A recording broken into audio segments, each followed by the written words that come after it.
Do not come. Do not come. I'm gonna come.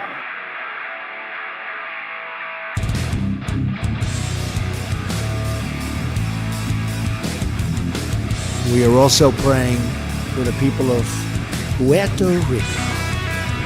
We love Puerto Rico. Puerto Rico.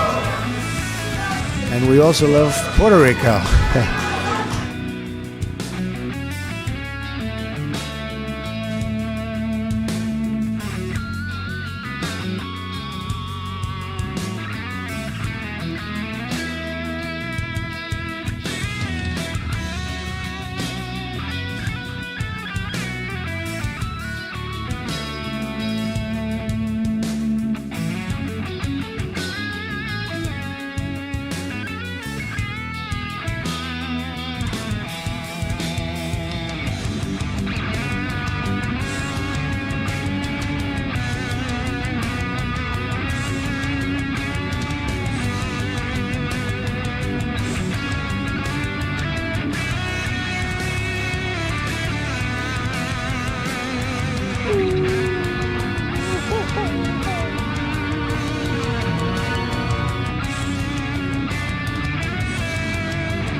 Holy cow, this is very red over here. Hello, everyone. This is Rolo, the Puerto Rican pistolero, coming to you live from the beautiful city of Miami. Today, this is an impromptu stream here. Nobody expected this to happen. Even I didn't expect it to happen, but here we are.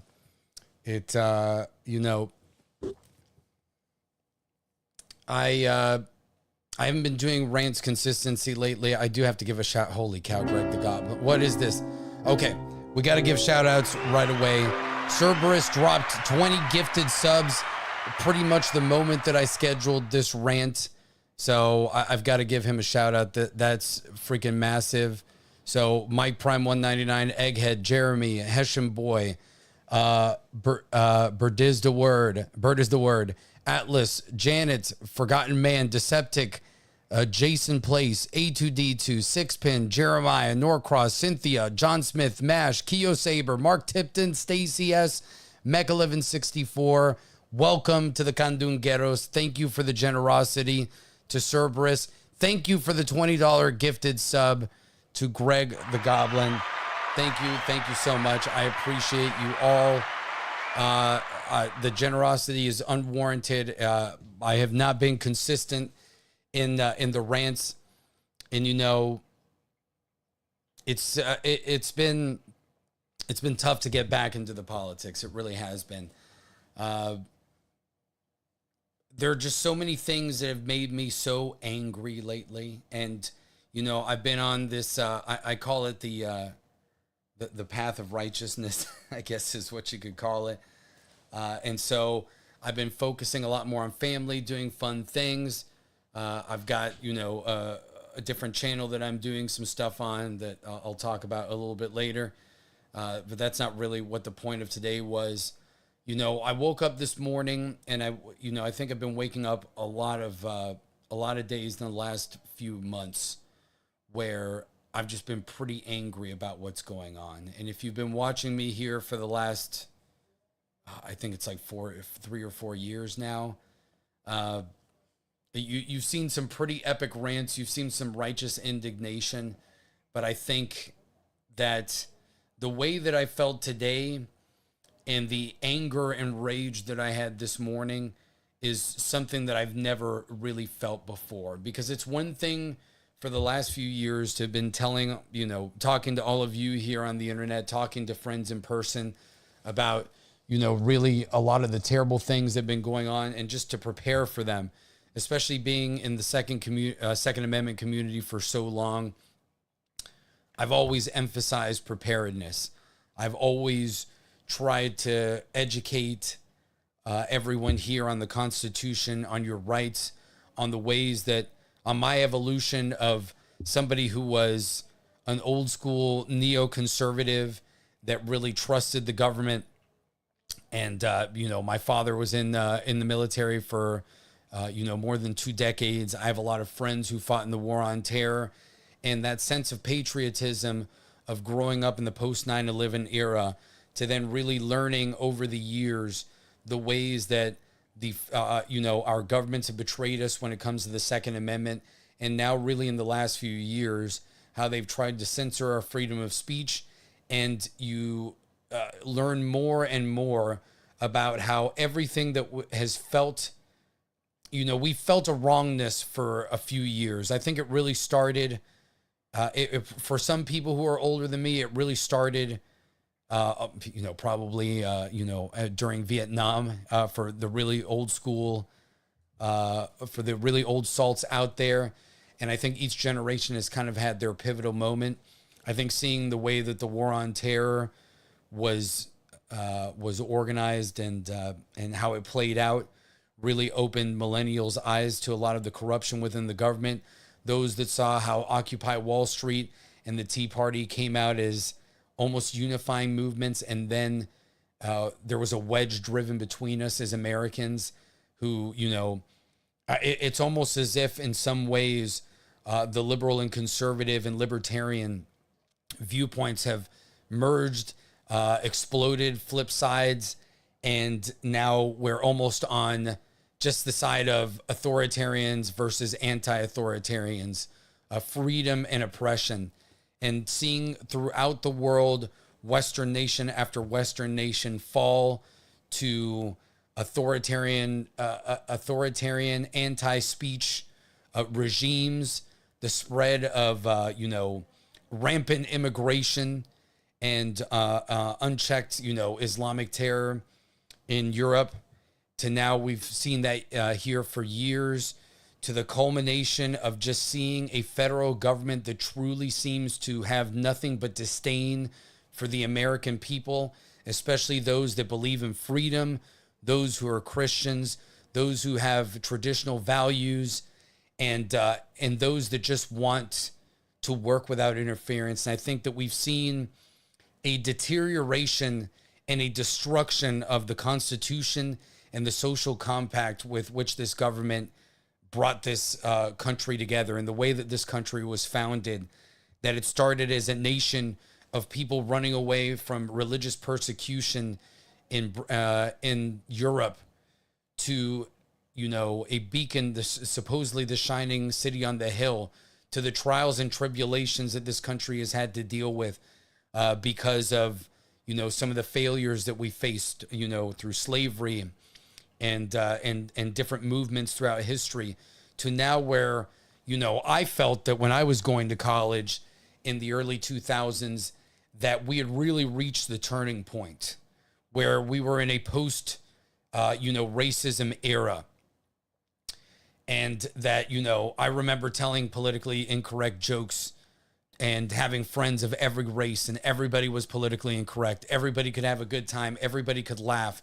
And then to see Barack Obama come in as president and basically destroy all of that and the division that was there. And we started to see that it was the government, because the government knew that if the American people became united and they could not use the wedge issues of race and the battle of the sexes and rich versus poor against us, then they knew that they would not be able to continue to take away our rights and to perpetuate not only the sucking dry of the American people through taxation and regulation and, to pushing endless wars through this country. So something had to be done.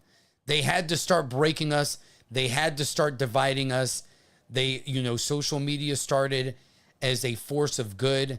It was the same way that conservative talk radio was during the 1980s and 90s, and it gave a voice to freedom-loving individuals in this country that the authoritarian left could not compete with, to now that we've seen the collusion of the major political parties in this country to try to stop a populist candidate in Donald Trump, to try to force a radical gender ideology, to take away jobs from Americans, to increase the population of illegals in this country that have led to rampant crime, the loss of American jobs, the increase in cost of living in this country. And I feel like we've seen the culmination of all of that. And I think last week and this week, what we've been seeing in the aftermath of Hurricane Helene and the blatant disregard, in fact, not even disregard, the willful suffering that this government, that this regime run by Kamala Harris at this point and the cabal, because we know that the puppet Biden is not in charge of this country, and he hasn't been for years. The two times that they have tried to kill President Trump, I think it is all coming to a head, and it is absolutely disgusting. And I feel nothing but righteous indignation and anger when I see this every day now. And Carla will tell you, the mod extraordinaire, she got the full force of it, and she's just as righteous in her anger as I am. And if you've ever seen another rant, you haven't seen one until you've seen her do it as well. And just the anger and the rage that I have felt these last few days is really unparalleled. And I'm going to hold myself back only slightly, just because I'm trying to be a good Christian man when it comes to all this stuff. Especially, I've come pretty far in that regard, but I can tell you that all I feel is rage. I don't know how long this rant is going to be tonight. I don't know if it'll be 2 hours like it usually is. This is kind of an emergency, and this is more of me ad-libbing my ideas and my thoughts and letting my feelings go out there. It is great to see so many faces that I haven't seen in a while here. I'm going to give a shout out to those of you who I haven't seen in the chat in a while. Cerberus obviously dropped it down and made it rain here to start. So did Greg the Goblin. Axzilla, great to see you here. Mash, Novella Princess, Mr. Knives, John Smith, G-Webs, the OG, who I'm sure has been missing a lot of the Second Amendment rants here lately. But, the last year has been tough. It's been tough. My life has been completely transformed. And honestly, I got to a point where I wasn't sure where I wanted to do YouTube anymore. And just because I felt like so much of my YouTube career and personality was intrinsically tied with the way that things used to be. I don't need to elaborate on that. You guys know how the show used to be here and kind of my origin. I don't need to go back and talk about that. But I really wasn't sure, where I was going to go. So many things in my life had changed. I had, there was a time where I had a lot of sadness and anger for things that had happened in my life. And, didn't think that I could trust a lot of people again. But it was, and now I will pontificate and preach a little bit. It was the Lord that really brought me back from that feeling. And he's the one that has really changed my entire life and changed my perspective on everything. And I've gone down a completely different path, and I can say that I am in a better place than I've ever been in my life. But at the same time, as I have bettered myself as an individual, as a man, and, spiritually and in my health, I've seen the world continue to deteriorate before my eyes. And I've tried not to let it get to me, but I've realized that I can't run away from this stuff. And not that I was ever running away from it. It's just I wasn't being public about it on YouTube the way that I used to be. But, I just feel like I need to come out here and I need to talk about these things again. And today is just one of those days. I came back, last week was it Tuesday, and I gave a rant. I'd started a new rant channel, but this is the channel where most of you are. This is the channel that's always had the subscribers where I've always gotten the support. And so I feel like I've had to bring the rants back. And, the algorithm be damned. I really don't care at this point. I never started this channel to make money. That was never the purpose. It was always to try to educate people on their rights, on the Constitution, on the Second Amendment primarily at first, on the First Amendment, and, using the platform to try to expand into the gaming community and show people in the gaming community that knew that something was wrong in the culture war, that they could incorporate freedom and their entertainment. And usually, I used to say that politics is downstream of culture, but I really think now that politics has become everything, and politics has poisoned and permeated into everything. So it is everything that is going on now, whether we want it to be or not. And I certainly don't want it to be that way, but that's really how it feels like it is. And so,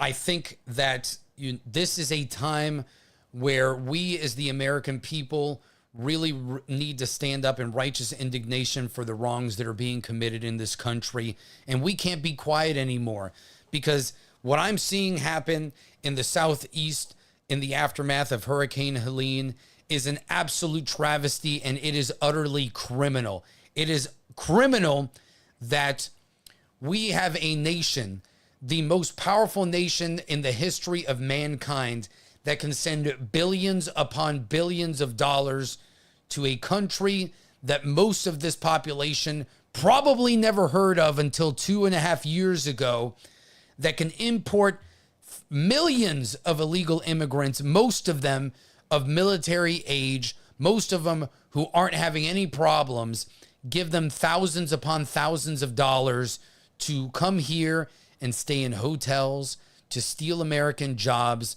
to cause crime, to attack innocent Americans, men and women, and to essentially invade this country, not only just from South America, but from everywhere, from all parts of the world, including our enemies like China, that we have weakened and deteriorated this country. And for the first time ever, I agree with a lot of people that we no longer live in a constitutional republic. The constitutional republic has been co-opted, and we live in two separate Americas. If you watched last week's episode, you saw where I posted a video by Mike Benz. Hopefully a lot of you went back to watch that, and he explained how the intelligence state in 1948 came to be, starting with the manipulation of the Italian election after World War II, and at that point establishing the seeds that would go on to influencing elections throughout the world, and eventually bringing those tactics and those lies here to the American mainland and to the American people.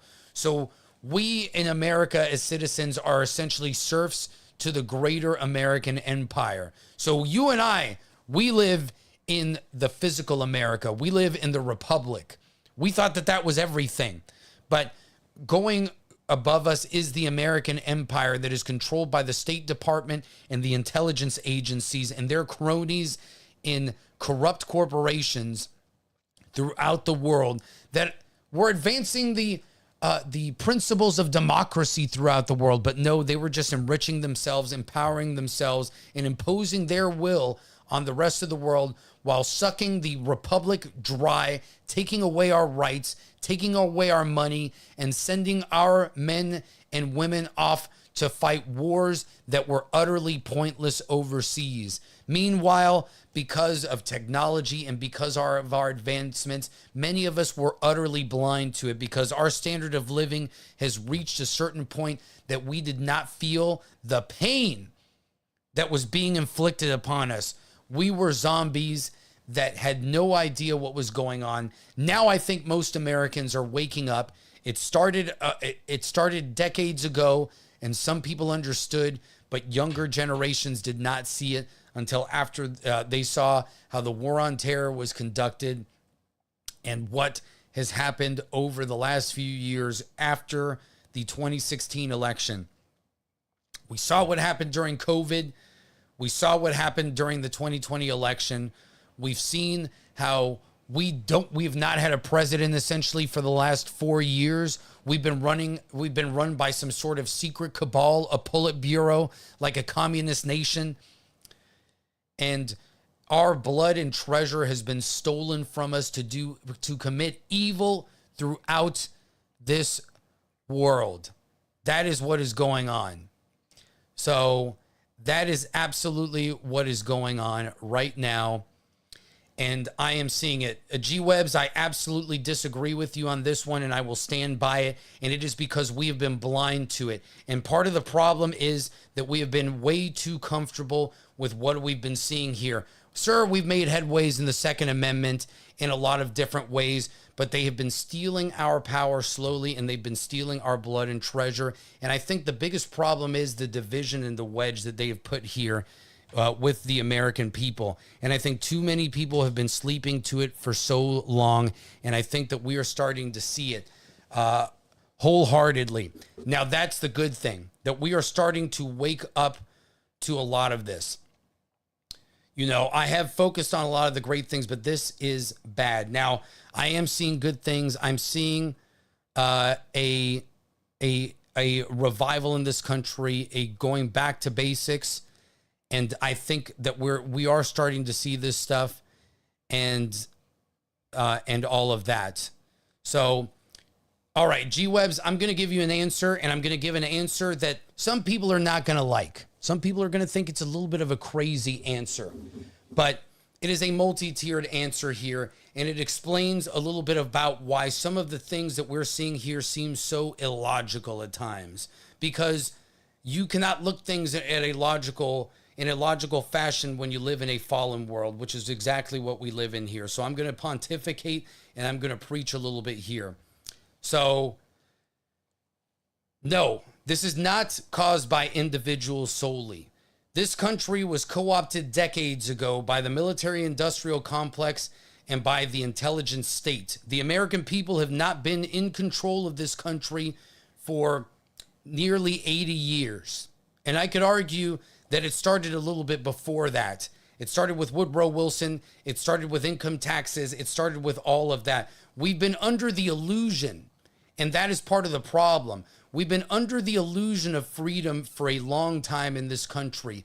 But because of bread and circuses, we are like the Roman Republic before it fell into an empire. And we could even compare it to the fall of the Roman Empire as well. That's the precipice that we're on right now, because we have a group of powerful individuals at every level of government, at every level of industry, at every level of entertainment. Many of them that have been colluding, but they all sound to the same trumpet, which is the intelligence state.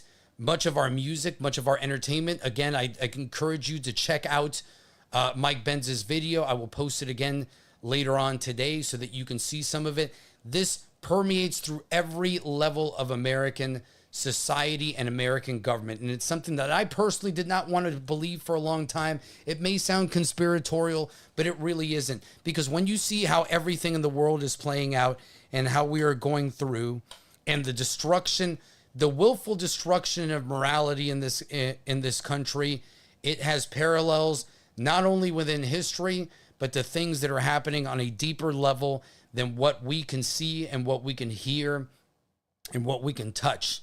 And that's the thing that'll make a lot of people uncomfortable, because some of this is beyond our control, and some of this is inevitable, and some of it is, this is what happens throughout human history.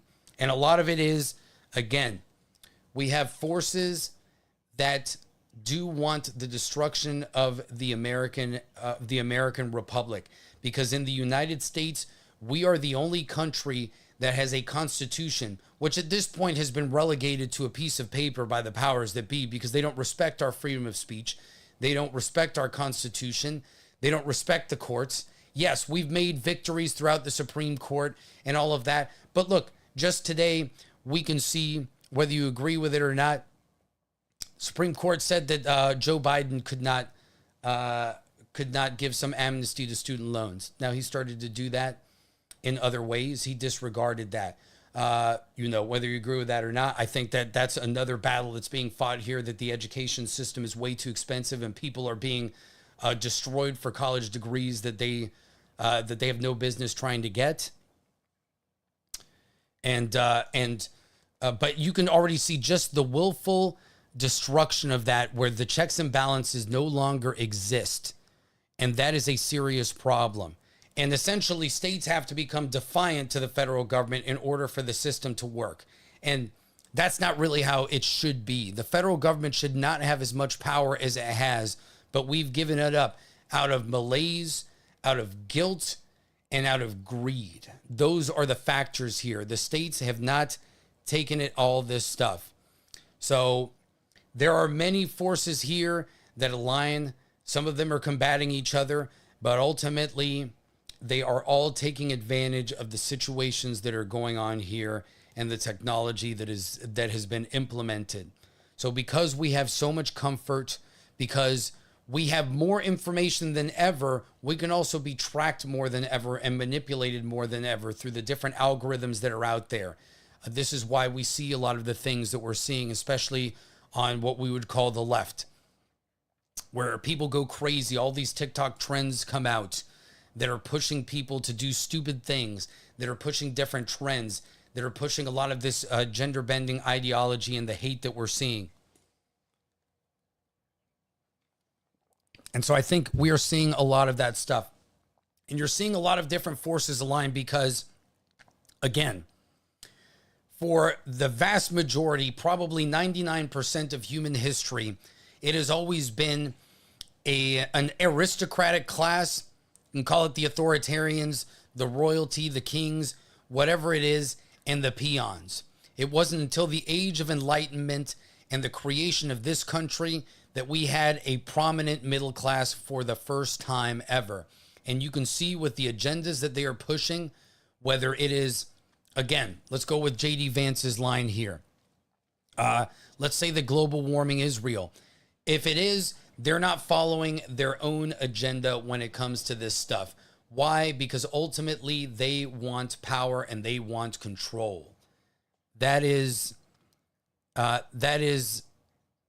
exactly what we are seeing here. That is why they are trying to push so many things, and that is why they lie so much. Because ultimately, they want you to own nothing and to be happy about it. That is the agenda. Now, are people waking up? Some of them are. I don't know how many there are. And that is part of the problem here. And that is why I have to go with this with such anger and indignation. So this is what's going on. And I do think that there is a little bit more collusion between these supposed individuals than you would think there is. Because again, a lot of this is being perpetuated and permeated by the intelligence agencies who are masters of control and deception. We're seeing what has been going on with Epstein, with now P. Diddy, and some of the exposure that we're going to see there. And we know that it's pretty logical, if you ask me, that why do we see so many politicians go bad when they get into office, even though they come in with such promise?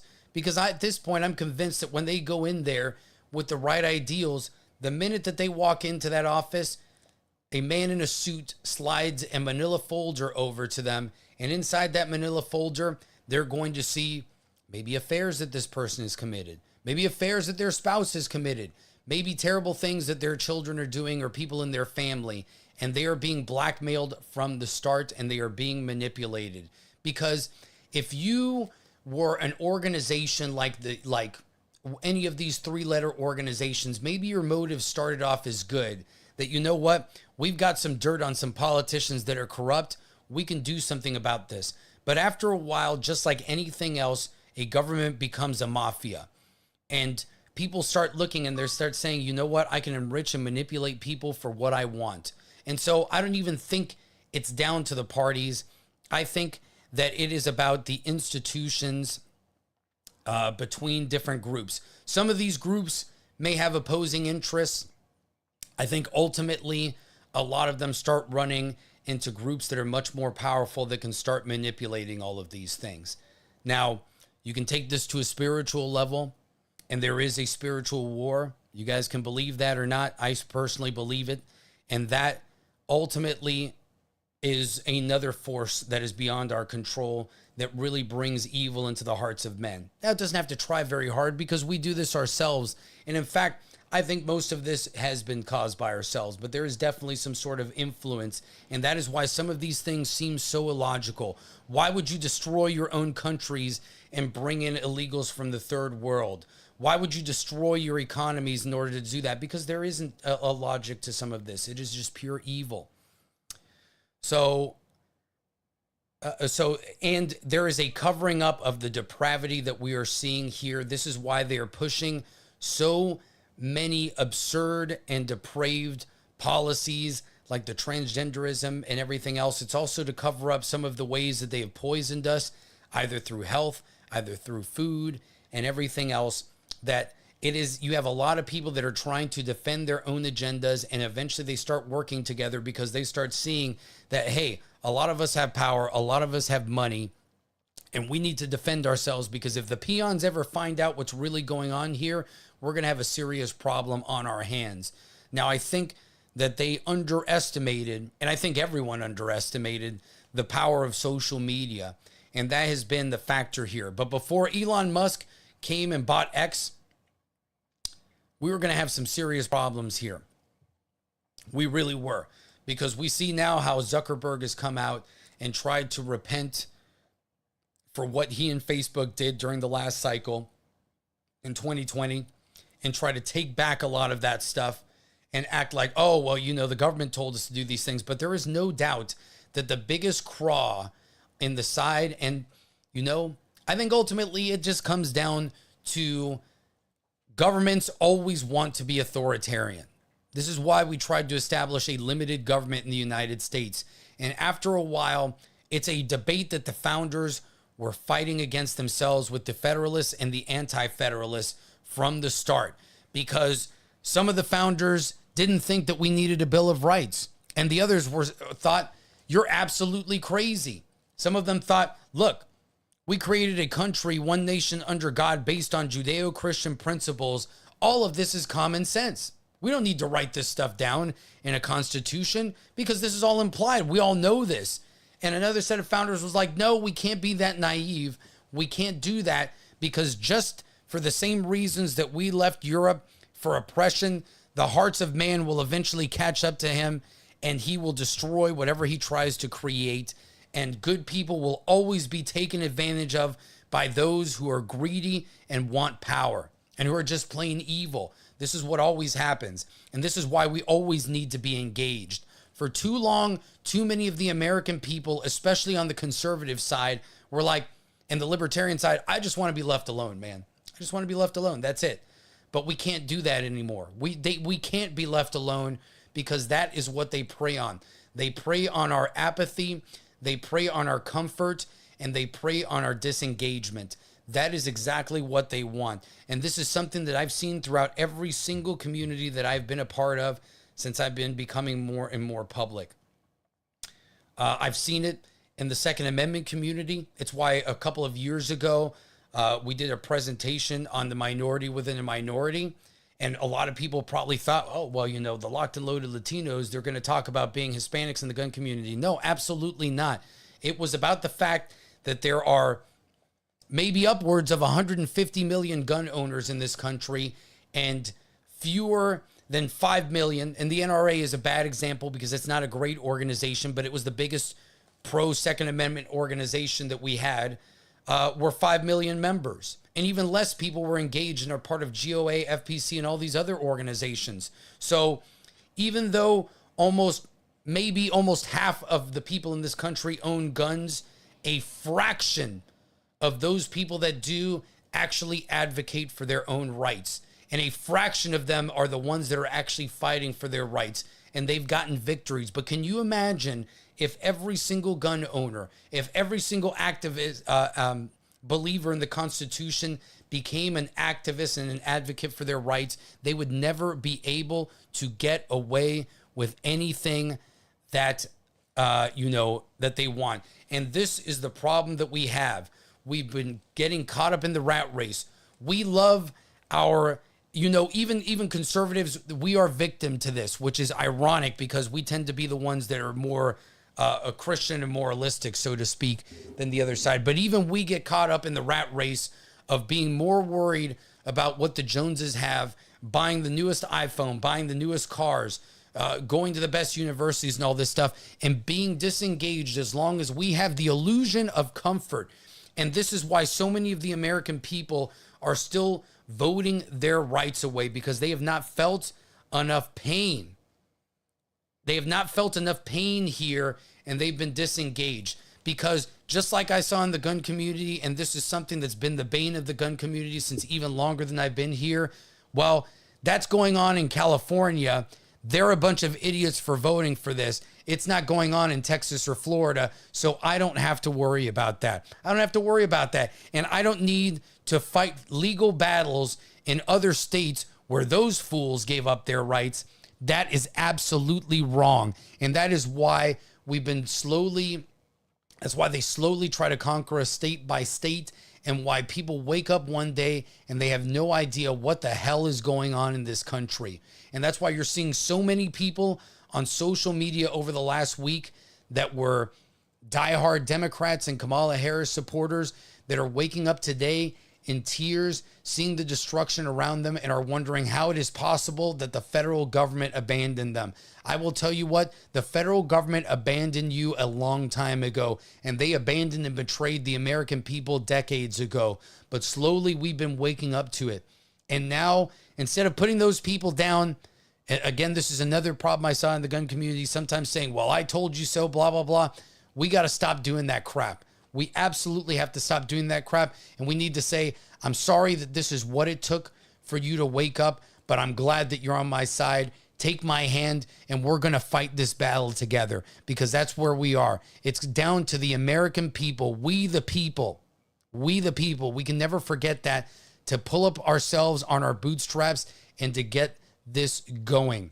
And it's true. It's true, CNT. Some people will never wake up. Some people never will. That's just the way it is. They'll always be lost. But what they don't know is that it is people like you and I that believe in freedom, that believe in our inalienable rights, that believe in the Constitution, that believe in self-determination. We are the ones that are fighting for them, because they never seem to realize that we're actually fighting for their rights to talk the garbage and spew the garbage that they do every day, and to protect their freedom of speech in order to do so. And at the same time, we're the ones that have the firearms to defend their communities, their schools, and this country from enemies, foreign and domestic. And some people are going to wake up to that, especially after this week. The media is going to try to cover it up, but that's why I'm here today, and that's why a lot of you are here today. Because we either woke up a long time ago or woke up in the last few years to what is actually going on. And the normies are the ones that we have to get next. What has gone on in the entertainment industry was another way that we got a lot of people into this movement. And I'm thankful that we've seen that people are seeing what corporations like Disney have done to franchises that they love, how they've been destroying essentially our entire entertainment industry slowly, and trying to erode the fabrics of our childhood. But we've got bigger fish to fry now. We have bigger fish to fry now. If that's what got you through the door, that is great. But that's not where the focus needs to be now. We need to focus on what is actually going on right now, because we're not going to be able to run to our entertainment, our video games, and the other things that I love myself if they get what they want. Because seeing wokeness in video games is going to be the least of our concerns. If we get pulled into world wars, if we see our rights get taken away, our jobs get taken away, and our taxes increase, and our means of protection taken away from us. So this is what we need to wake up to now. So seeing, it is stark. Leadership is something that is very hard to find. You know, there's always the axiom of, you know, hard times create strong men. Strong men create, you know, easy times and or good times, and good times create weak men, and so on and so forth. And weak men create hard times. I bungled that up a little bit, but you guys know you guys know how it goes. So we have been in a time. We've been in the good times for decades in this country. I thought that September 11th was going to make a difference. It didn't for that long. And it didn't for that long because our government made sure that it didn't by passing the Patriot Act and spying on Americans, by squandering the original purpose of the war on terror and pulling us into conflict and using it, and the continuing resolutions to keep pushing this country into perpetual war. For what? To enrich construction companies and politicians, not to spread American freedom or anything like that, but to get so much of the world to hate us and then import people from countries that hated us into this nation and not assimilate them into what it is to be an American and to respect and love the values that we live in here. It's ironic how this has happened. And so we've seen all of that. We've seen how that's been corrupted. We've seen how the social media companies, at first, the internet was a Wild West. It was the ultimate form of the free market of ideas. But because they saw that the ideas of freedom and openness were dominating on social media, they had to take control of it. And you know what? It started off not that nefarious at first. It started off with, hey, let's pay attention to what people are talking about so we can sell them stuff. Cool. Awesome. Let's go with targeted marketing. That sounds innocuous enough. But then it became, you know what? We can really start manipulating people and what they think and how they feel. We can monitor where they're going. We can monitor what they do and where they go. And it became much more nefarious as time went on. And we saw what the results of that were. We saw how they manipulated algorithms to target one political party and not the other.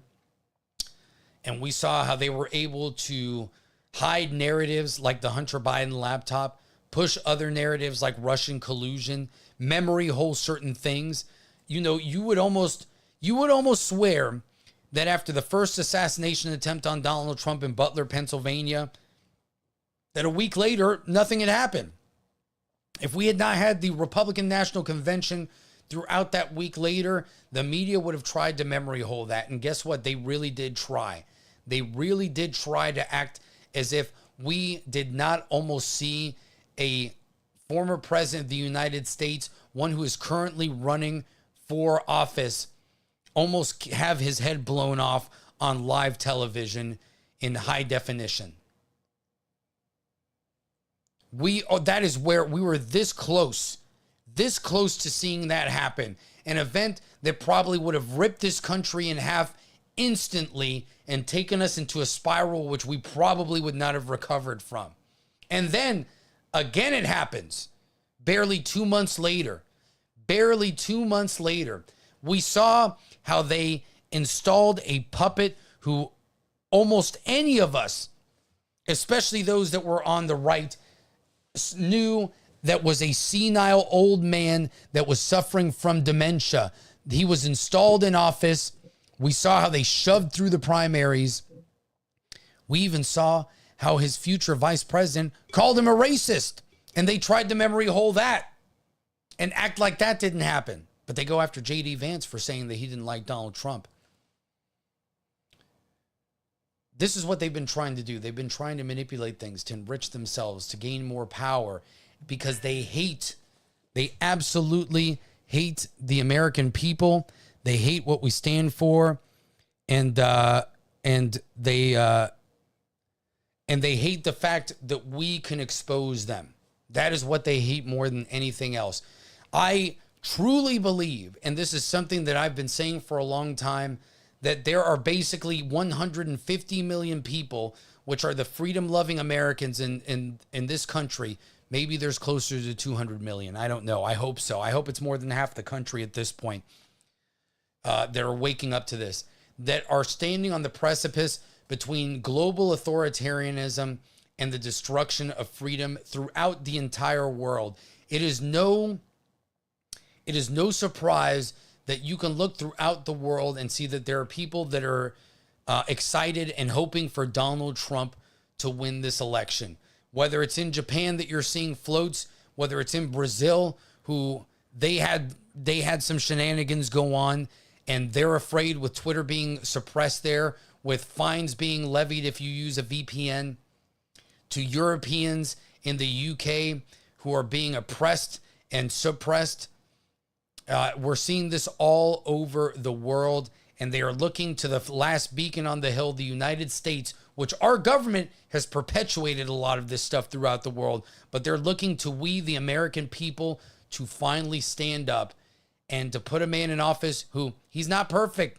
He's not my favorite. And as many of you know, I didn't vote for Donald Trump in 2016. I didn't vote for Hillary. I didn't vote for anybody. I didn't vote for anybody because I thought Donald Trump was a fraud. I thought he was a Democrat plant at the time because I thought this guy's been basically a Democrat, a New Yorker his entire life. I really don't believe that he's actually going to do this stuff.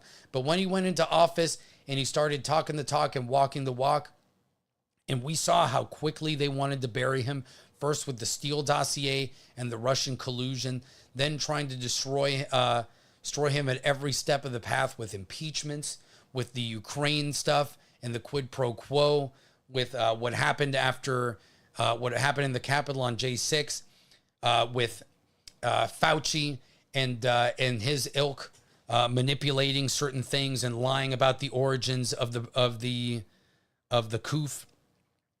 We saw all of this, and Donald Trump didn't handle everything perfectly. We didn't like him on the Second Amendment with take the guns first, ask questions later. But he sure as hell was probably the best president that I've ever seen in my lifetime, and definitely the one that aligns with my values. And if anything, since all of those events happened, he has become more emboldened and he's gotten a lot smarter, because look at the team that he has assembled together, and this is what really makes them scared. I wasn't sure about J.D. Vance at first. I think that J.D. Vance has proven himself under fire. I've never seen a debate performance like we saw the other night with Vance going up against Walz, and how he handled not only Walz but the moderators, his complete and total control over the subject matter, and even knowing how to navigate certain issues that, I wish he had handled the pro-life issue and the Second Amendment issue a little bit better. I really do. But that was a man that understood where the score was. He understands where the score is. And he understands that the biggest weakness that Donald Trump faces right now is suburban white women. That's the truth. That is the truth. And J.D. Vance came out there and looked personable, looked reasonable, was logical, and looked empathetic. So I was completely impressed by all of this. And I just got a message that it looks like the longshoreman strike has been pushed back. That's something that we can be happy about, but interesting. I'm going to have to look up and see how much more. I was going to go on a rant on that, but it looks like that's been pushed now to just before the inauguration. So we'll see. So we can't rely on one man in Donald Trump. And I know this is something that I've had to deal with too, because I didn't like Donald Trump for a long time. I voted for him in 2020. I'm definitely going to vote for him now here in 2024. But he aligns the most with my values, and the Libertarian Party is a joke. Let's be honest. The Libertarian Party is a joke. Look at the jokers that they throw up there and their open borders policies and all that crap. I'm not voting for the Libertarians right now. As much as I wish the Mises Caucus were the ones in charge, they're not. So they're not an option right now. So I would love to see how that works. And I'd love to see something happen there. I don't think it's going to happen anytime soon. We do need to change ballot access rules and things like that to allow another option if possible, or we just need to co-opt the Republican Party and turn it into a more freedom-loving party. But you got to win first in order to be able to do that. And unfortunately, the way that our system works, it's really not that possible. And that's part of the problem too. That is part of the problem too. When you have guys like Maj Toure, who many of you have heard of, who tried to run for the city council at-large position in Philadelphia and had to jump through 10 times the amount of hoops that a Republican or Democrat candidate would have to go through, pay 5 times the amount of money in order to get ballot access. The deck is stacked against you, and that doesn't mean that you give up. But, that means that we need to start fixing the problems within at the local level. And that's something that we have needed to see from the start. And this is where the American people need to come into play. And I think you're starting to see it now, that your local politics matter. Let's go back to Hurricane Helene, because this is really what bothered me today. Seeing the fact that the heads of these organizations, that FEMA is telling us that they are out of money. That they are out of money because they gave over $300 million in the fiscal year of 2023 to illegal immigration and to immigration settlement, illegal immigration settlement in this country, and around $650 million, $1 billion from FEMA. In order to do that, I was infuriated that we've sent billions of dollars overseas that could be used here, that we have sent components from power plants that could help us rebuild the grid in the Southeast, and we don't have those things because we were fixing the power grid in Ukraine. We were securing Ukraine's borders. We're sending weapons to Ukraine instead of securing our southern border and deploying our military on the southern border, instead of deploying our National Guard units en masse and our military airlift capability to here. In 1948, we were able to supply a city of millions with dual engine propeller driven planes for months. Millions of people. We did the Berlin airlift. We were able to do that in 1948. And in 2024, we can't send rescue operations. And not only do we refuse to do it, we prevent the American people that are actually on the ground from helping their fellow Americans do this. This is a serious freaking problem. And that infuriates me. It should infuriate you. And it should infuriate anybody who is an American in this country. When we are giving upwards of $5,000 to house illegals in hotels and in apartment buildings in cities like Springfield, in New York City, and all over this country. But Kamala Harris has the audacity and the gall to say, we're going to give you $750. And oh, by the way, it's going to take like a week, for you to get it. Are you serious? Are you serious right now? I'm going to come. Sorry about that. But that's how that makes me feel. It infuriates me, and it should infuriate all of you. I know people right now. The person that is closest, near and dear to my heart has family in the Southeast right now, a veteran of these foreign wars who has fought against terrorism, who has seen destruction on a scale that we haven't seen before. When a person like that, living in that region, says that there are bodies hanging on trees, that you can smell the decay from dead bodies, coffins floating down river, towns completely washed away in the base of mountains, and destruction and horror that they didn't even see in a war zone.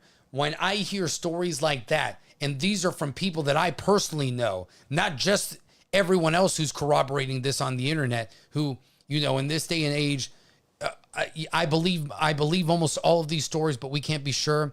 When we see all of this right now, and we see that they are preventing private citizens from sending drones, from sending helicopters, from bringing in trucks and supplies, and taking those supplies away from people To do what with them? I don't know. I don't freaking know what they're up to.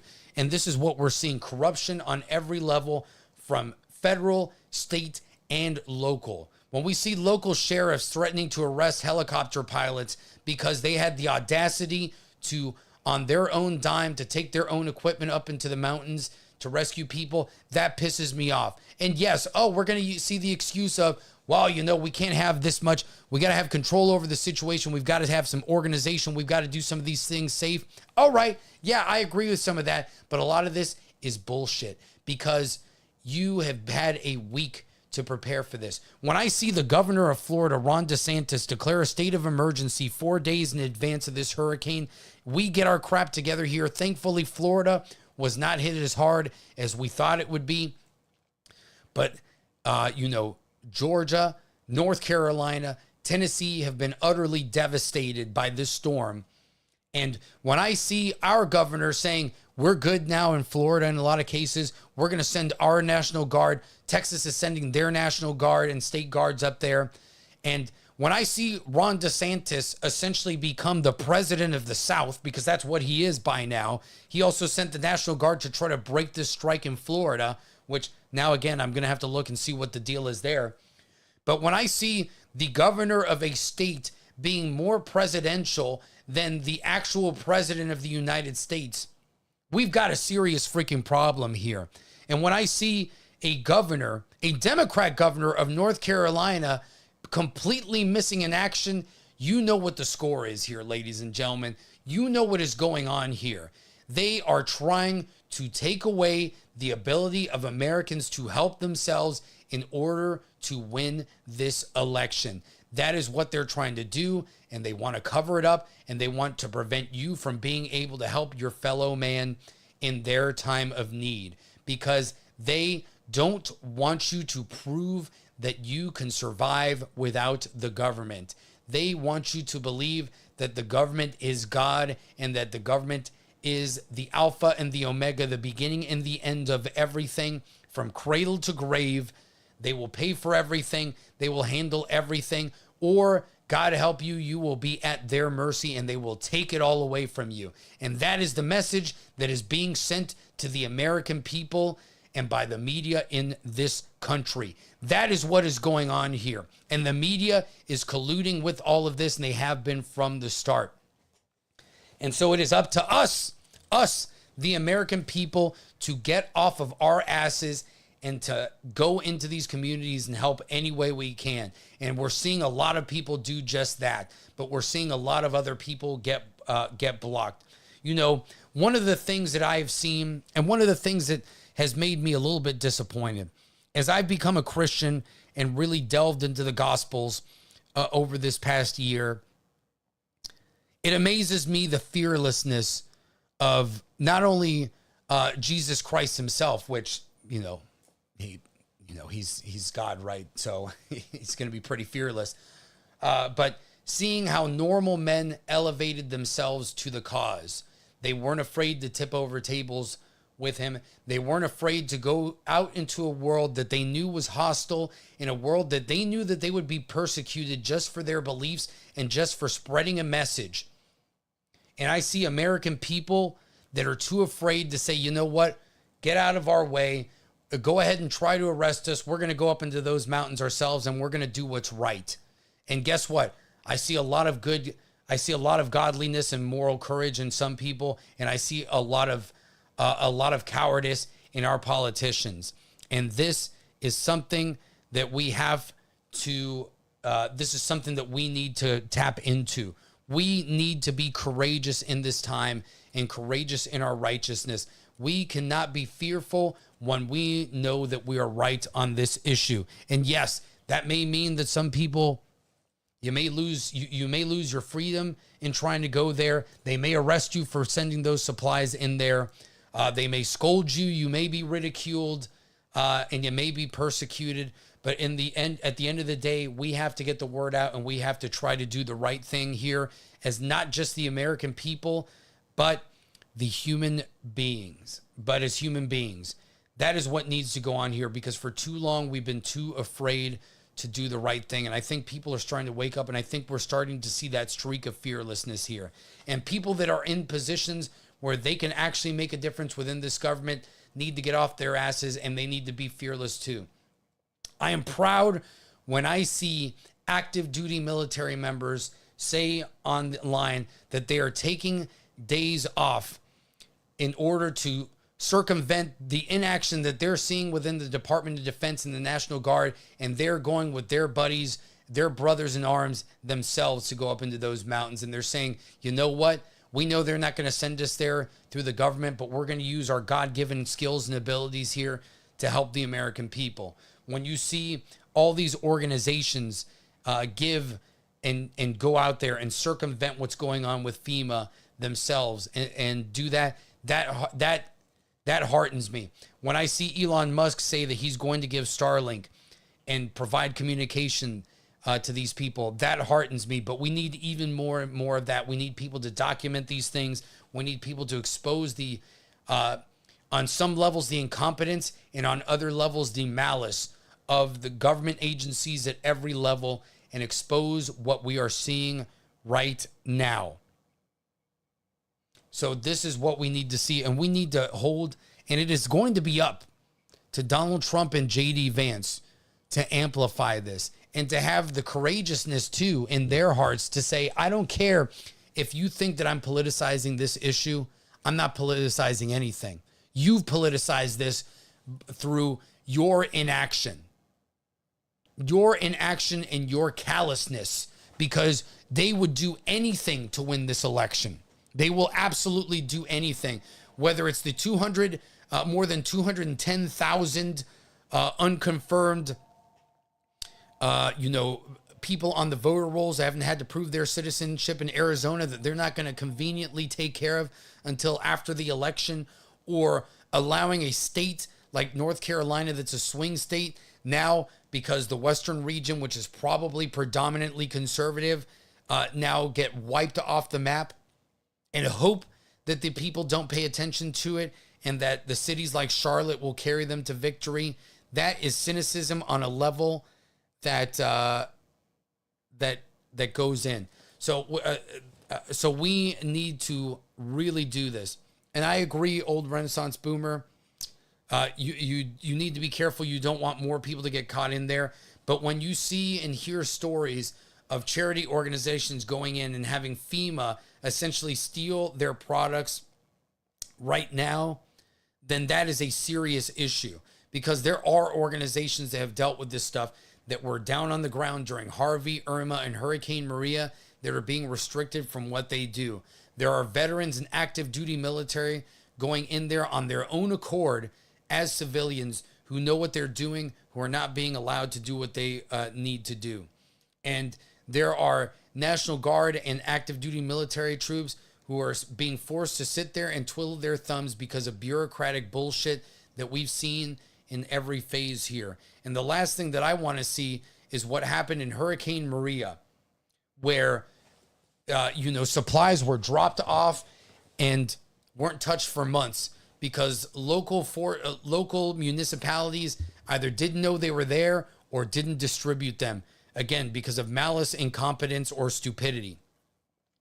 And because the federal government washed their hands of it. So we need to hold people accountable on every single level. And where private organizations can do this and do it the right way, they need to push the government out of their way, and they need to make a difference here. And we need to expose the government on every level as this goes on.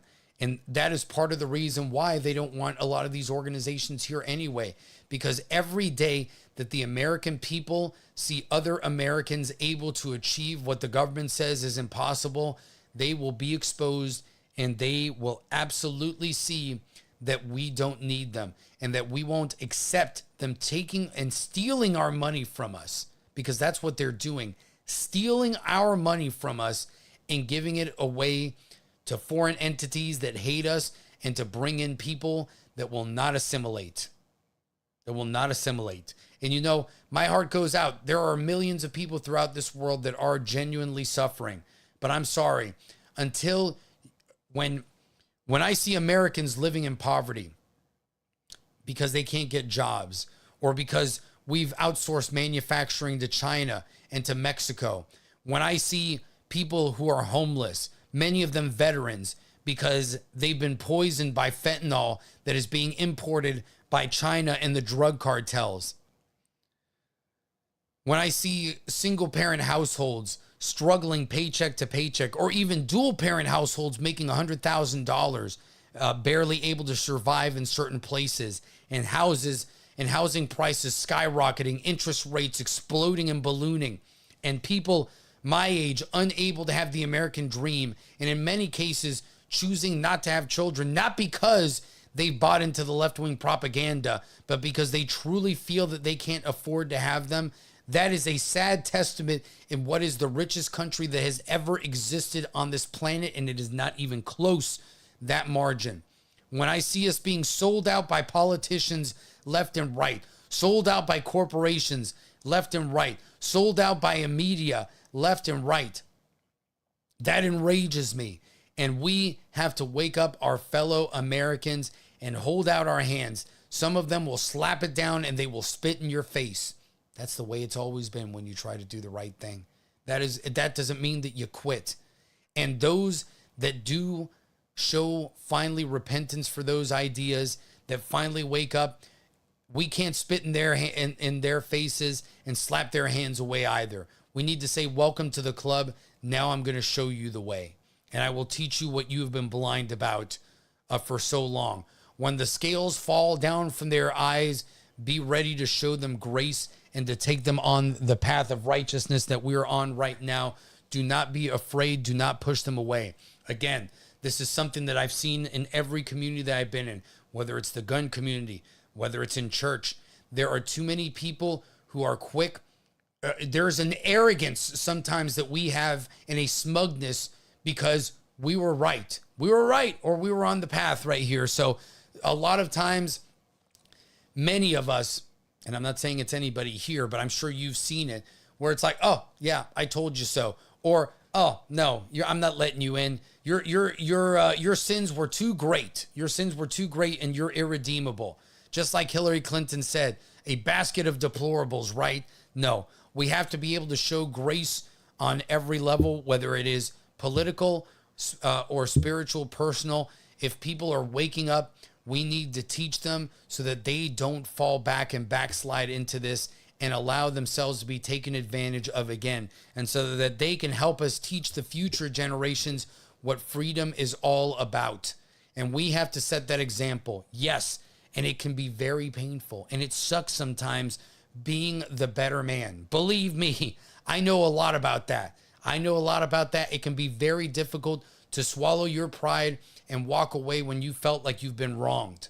It is tough, but at the end of the day, it is the right thing, and you'll be able to look at yourself in the mirror and you'll be able to say, you know what? I did the right thing. Now, hopefully I can help set an example for others, and we can all do the right thing together. And that's what I'm asking for here. This is what we need to expose. And that was basically a 1 hour and 10-minute opening intro to what is going on here. So let's do the screen share thing here, and let's talk about exactly what I was mentioning here. So this is from the Post Millennial. So I mentioned this before. Let's check this out a little bit here. Man, you can really tell that I have gotten a tan over these last few days or last few weeks. Biden and Harris, DHS Secretary of Mayorkas admits that FEMA funds won't last through hurricane season after diverting $641 million to to non-citizens. I agree, Apollo. Yes, we do have to stand our ground. We do have to educate people. But once they're ready to open themselves up to our side, this is when we got to educate. And obviously, those that aren't, you got to stand up for yourself. You know, we can't be too meek in this, and we can't be passive. That I agree with. That's why I'm sitting here pontificating now and going on a rant, and why I do have this righteous anger within me. And we need to use all of that. So let's go ahead and check this out.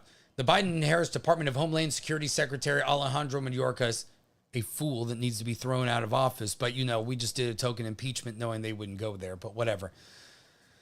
Has admitted the funding for the Federal Emergency Management Agency, FEMA, will not last through the hurricane season this year. This comes after the DHS diverted over $640 million for non-citizen migrants, the latest term for illegal immigrants. You see the manipulation of language here too, to try to soften things up.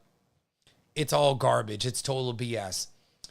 For shelters in 2023, this diversion of funding was in April of 2024, prior to the disaster that struck the Southeast with Hurricane Helene. And as we can see here, there was actually $364 million in fiscal year 2023. So this is 2023 and 2024. This is from the Federalist. We'll just go with this one because this is showing both of them here. FEMA allocated nearly $364 million in fiscal year 2023 and $650 million for the 2024 fiscal year to the Shelter and Services Program to provide humanitarian services to non-citizen migrants following their release from the Department of Homeland Security, according to the government's website. The program is run in cooperation with U.S. Customs and Border Protection to support CBP and the safe, orderly, and humane release of non-citizen migrants from short-term holding facilities. So tell me, does it make any sense that we're taking these people from holding facilities and not deporting them immediately? It makes no freaking sense whatsoever. Over $1 billion in 2 years, and now FEMA has no money. Do we not remember in 2017 when we got hit back to back to back by Harvey, Irma, and then Hurricane Maria in Puerto Rico? Do we not remember that?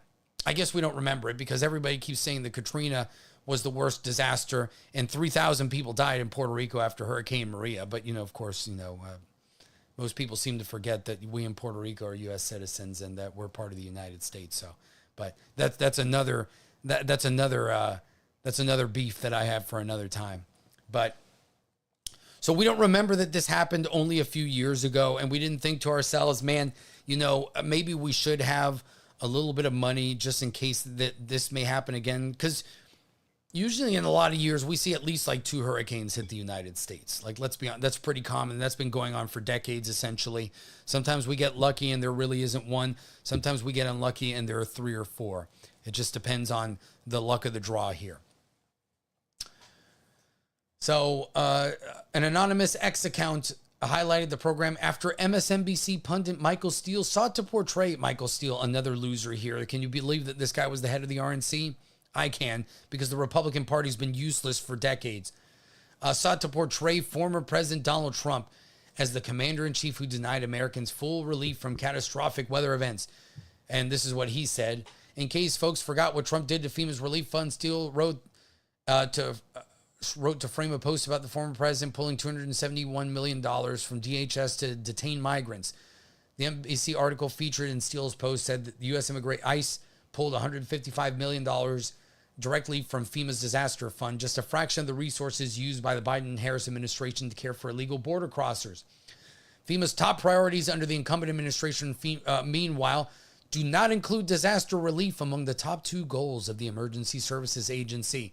According to FEMA's own website, the stated goals include first instilling equity as a foundation of emergency management.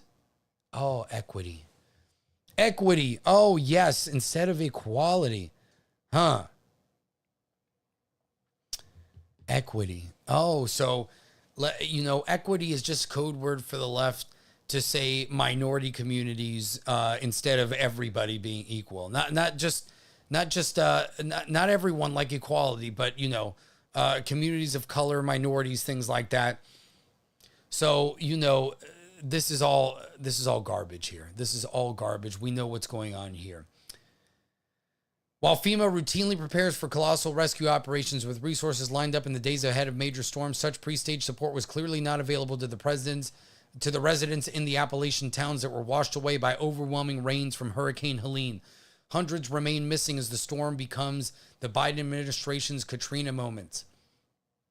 Quote, Democrats sailed to a massive victory in the 2006 midterms, campaigning on Bush's allegedly flat-footed Katrina response.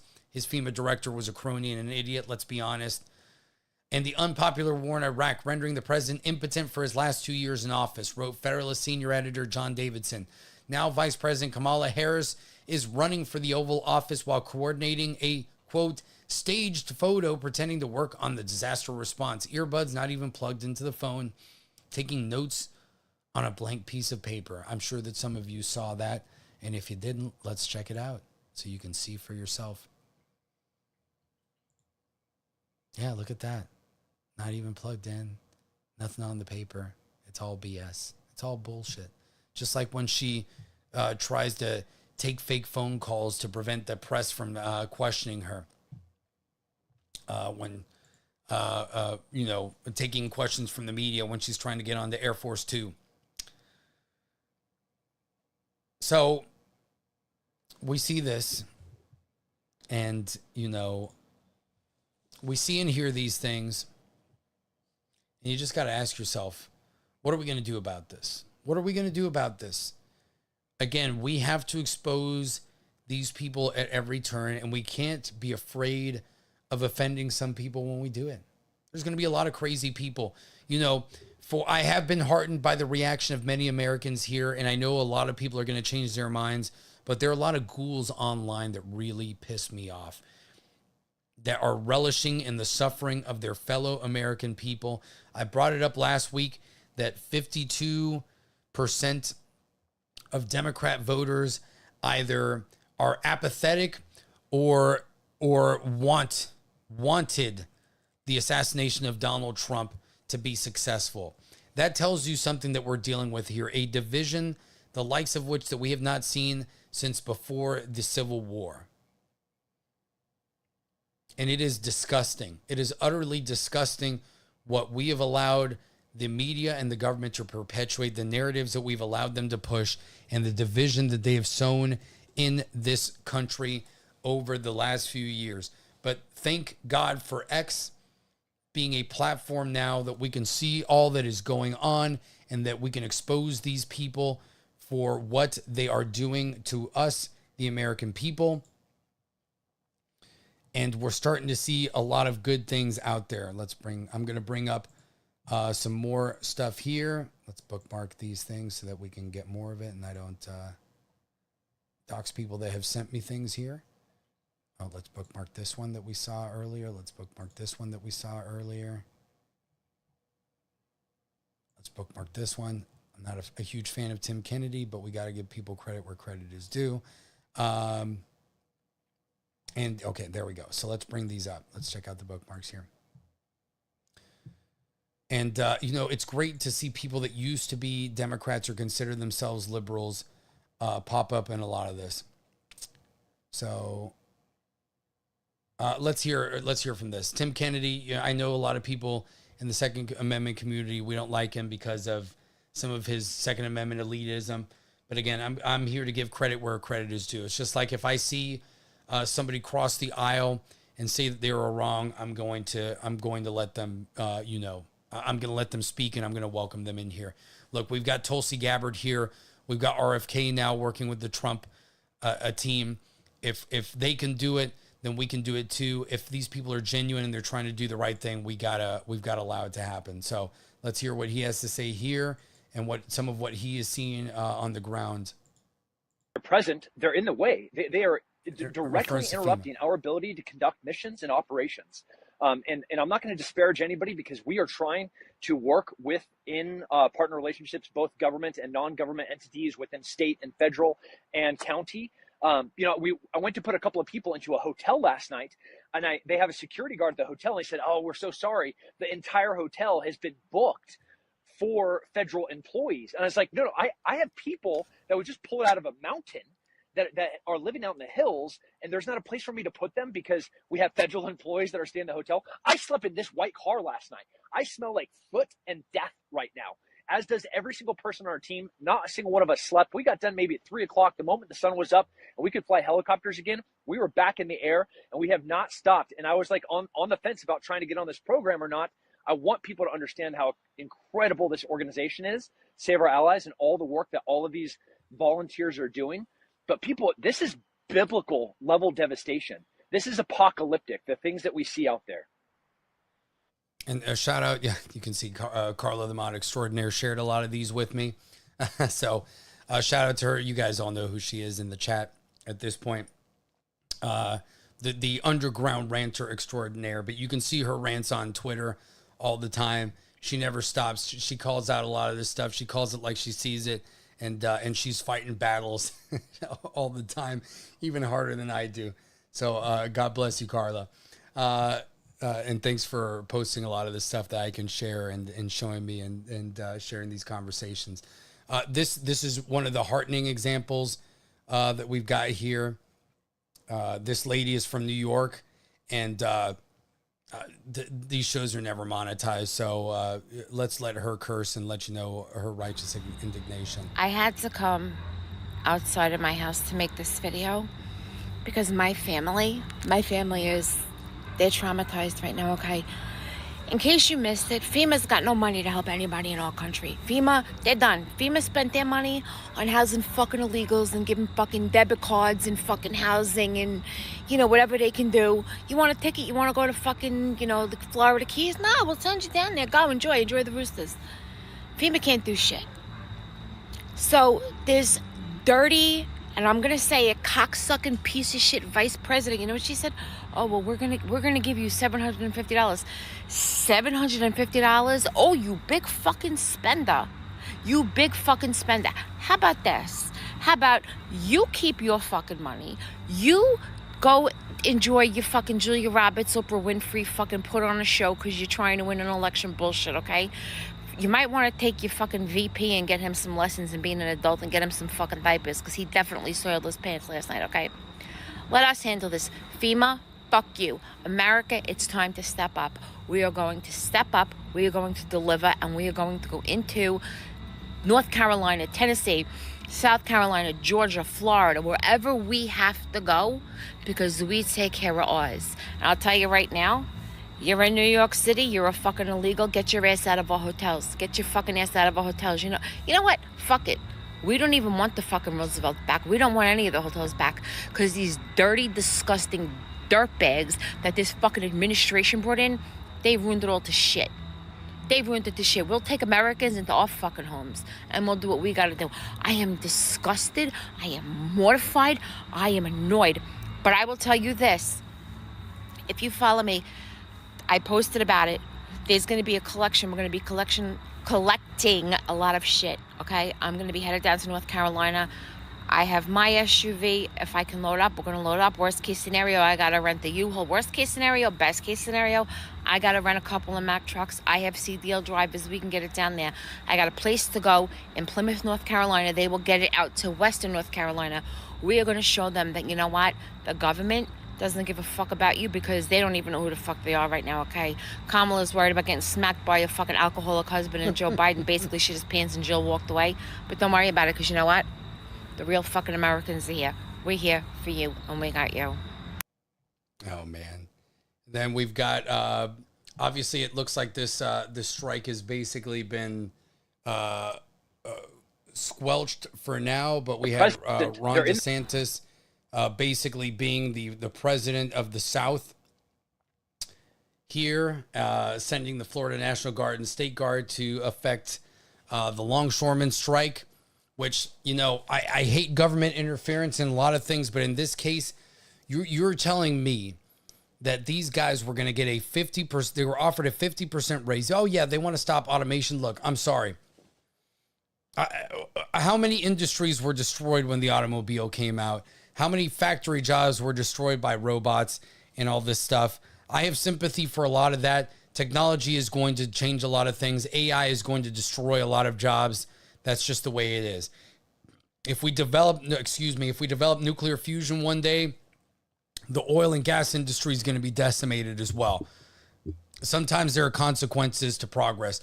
But you're telling me that in a time when inflation has gone up and many of the American people are suffering from wage stagnation, they were offered a 50% raise and they demanded 77 freaking percent in a time when Americans are dying, they need these supplies more than ever.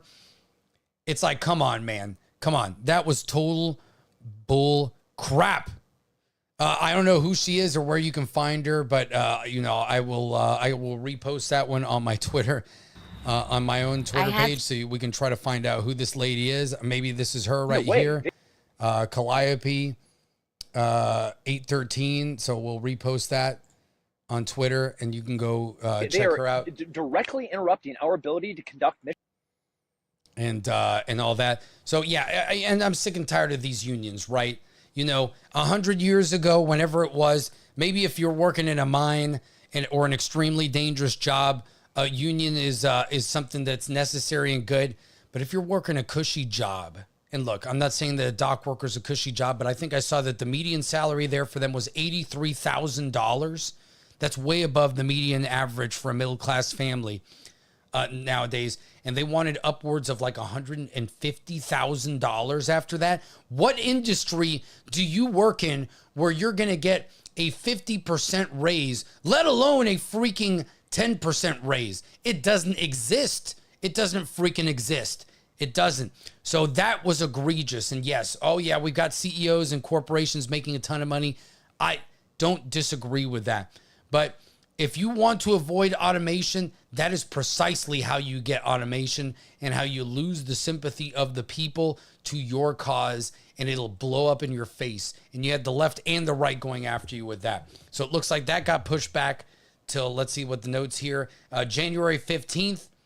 And we'll see how that goes. Of course, if Trump becomes president, they'll throw it right on his lap and then try to blame him on it. And undermine his first 100 days. So I'm not surprised by any of that. Here we have one of our very own Mr. Guns and Gear. I saw him with Johnny. How could I forget his name? Johnny B. Running supplies, renting this cargo plane that's actually, I mean, look, it's a pretty decent sized cargo plane here when you're seeing the size of that door. And getting supplies in North Carolina and Tennessee. So that's fantastic to see. These are the things that we want to see. Here's Brett Weinstein, used to be a liberal professor at Evergreen College, who was attacked by the woke mob a few years ago and has kind of come on the side of logic here. And he even says, at one point, is it fair to conclude that our government has been captured by something hostile to the republic and its citizens? FEMA is literally claiming it doesn't have the money to manage an emergency. Military helicopter crews are grounded. Civilians with helicopters are ordered not to intervene. Same vibe as Maui and Katrina. Maui, another place that we've forgotten. Those fires that decimated that island, essentially, and those people got $700. Everybody forgot about them, too. And they were in dire straits because they're in the middle of nowhere. You know, it is a travesty what we are seeing right now here in this country as a result of all of this. I don't doubt that. I don't doubt that. It usually is these union leaders that want to try to leverage and use their own union workers together. And look, in a lot of cases, in a lot of these industries, unless you're in like a right to work state or something like that, they will basically force you to join the union. They will do everything to intimidate, shame, and ostracize you, I should say, to join the union. So it turns into a mafia. Here's another news story here about a local helicopter pilot that we saw. We'll see how this worked here, that was trying to help with the rescue effort. So let's check this out. Lake Lure. The cries for help from people stranded without food, water, or electricity hit social media soon after the flooding last Friday. But my parents are stuck there. Their address is Banner Elk. They are in the first condo. If you receive this, please give me a call back. Thank you. Sidham's phone started lighting up on Saturday with people begging for help. I could hear the desperation in her voice. This is multiple phone calls I've received like this, voicemails, text messages, and you could hear people desperate for help. Sidham and his son rescued 4 people on Saturday and spent the night in a nearby pilot's lounge, then decided to fly again Sunday morning. I spoke with my son, which is my co-pilot. I said, hey, do you want to go back out and try to help today? And his response was, there's so many messages, I don't think we can't not go help. Sidham and his son were headed up to Black Mountain. Flight tracking shows no flight restrictions in place Saturday or Sunday morning when Sidham flew through the Lake Lure Gap. But that was all about to change. The Sidham spotted an older couple waving for help, then landed in what's left of their driveway. Hey, I want you to let me get in. You step out and go out, help her in, put her bag in the back, get her strapped in. I'm going to take her down, come back. I'll take him, I'll come back, and then I'll get you, okay? I originally left my son, co-pilot, on the side of the mountain. It was kind of unstable, so I didn't want to put more weight in the helicopter to lift back off. So I left my son with the other victim, and I was just going to take one person down at the time. And you could hear me in the video talking through with the victims and with my son what we're going to do. 3 minutes away, Sidham spotted a group of rescuers just down the river. He landed and found someone in charge. Told him my background experience, law enforcement, firefighting, pilot. He immediately started helping with coordination. He gave me radio frequencies to coordinate with them on, set up a landing area for me to come back with the other victim. And in the middle of the whole conversation and then blocking the road off, I was greeted by the, at that time I didn't know, but Lake Lure fire chief or assistant chief maybe, and he shut down the whole operation. So at that point I felt like the conversation wasn't going any further. And again, he asked me to leave, and I said, hey, I have no problem getting out of your area. If that's what you want us to do, we'll leave, no issue. At that point, I asked him, what was the reason I had to leave them there, and he said, again, you're interfering with my operation. I just need you to get out of the area.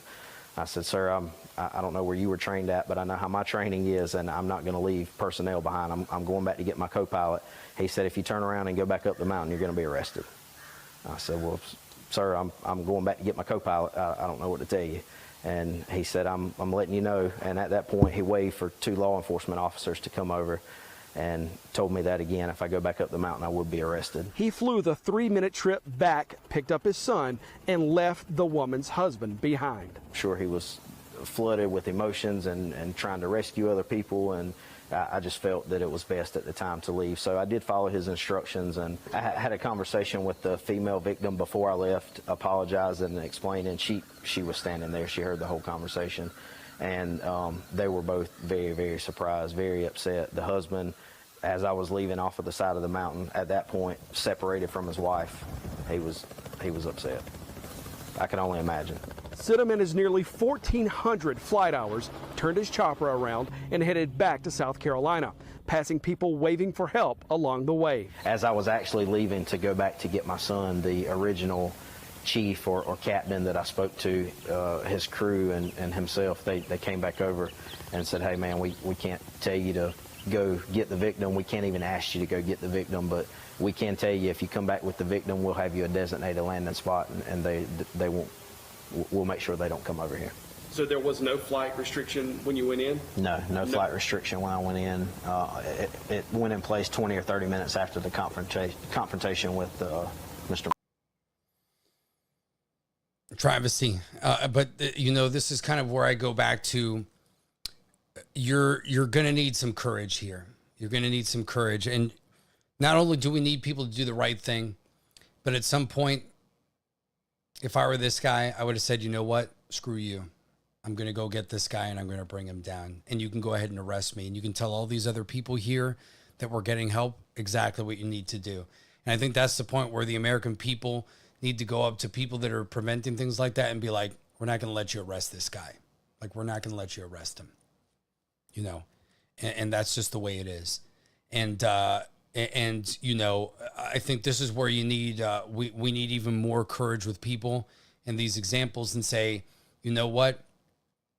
I'm on the righteous path here. And I'm not really going to, I really don't give a damn what you tell me, especially people like this, somebody who's trained in rescue operations, who has their own equipment. He wasn't interfering with anything.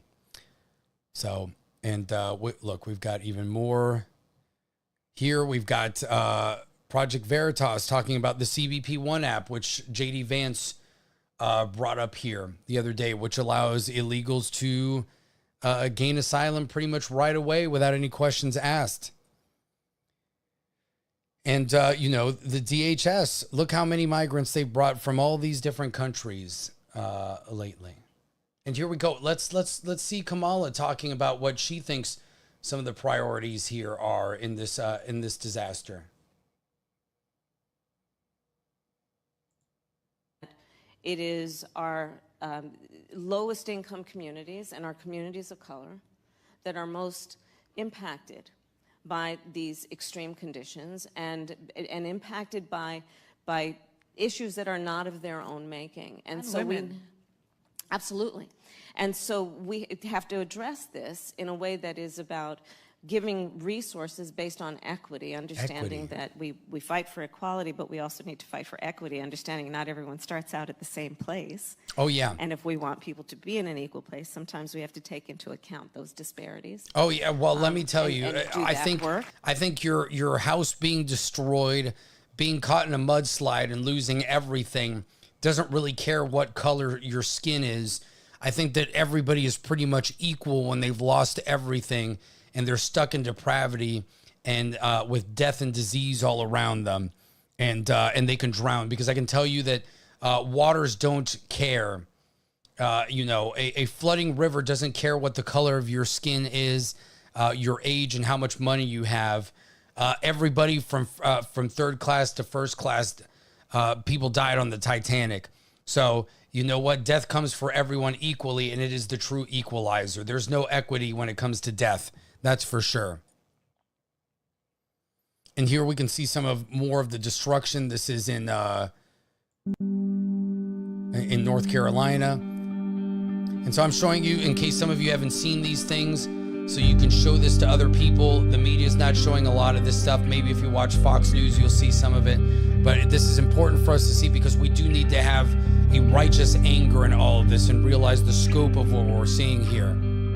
So go ahead and, you know, like, share this. I thank you for all the likes here. Subscribe to the channel. I don't do rants all the time like I used to, but with this election season, the way things are, we have to expose this stuff. So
this was a story that was brought, and I know a lot of people posted this from Ryan Tyre, kind of describing his experience in previous hurricanes. So I'll go ahead and read this for you all.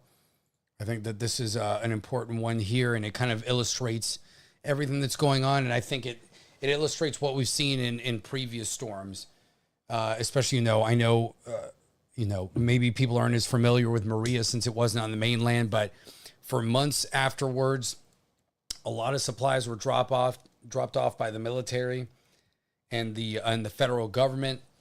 Unfortunately, there's a whole bureaucratic mess, and the way that Puerto Rico is kind of gets applied. There's something called the Jones Act, which affects Puerto Rico, Alaska, Guam, Hawaii, where we can't really get direct resources to the island. They have to go to the mainland and then come back to the island, which is really stupid and asinine and causes supply chain issues and added time for resources. So let's listen to let's read Ryan's story here. And, this kind of really illustrates a lot of what we're seeing today in the Southeast. If you're wondering why citizens are being turned away that are coming to help North Carolina and Tennessee, you'll want to hear my experience as someone who's been doing this as a private citizen for more than a decade. For almost a decade. I was able to get into and out of Asheville. We brought food, water, fuel, and other supplies, as well as helped people affected by the floods. But there are reasons why they're not allowing outside help. I cannot confirm the reasons why in North Carolina, but I can tell you the reasons in other storms I've worked. I'll explain below.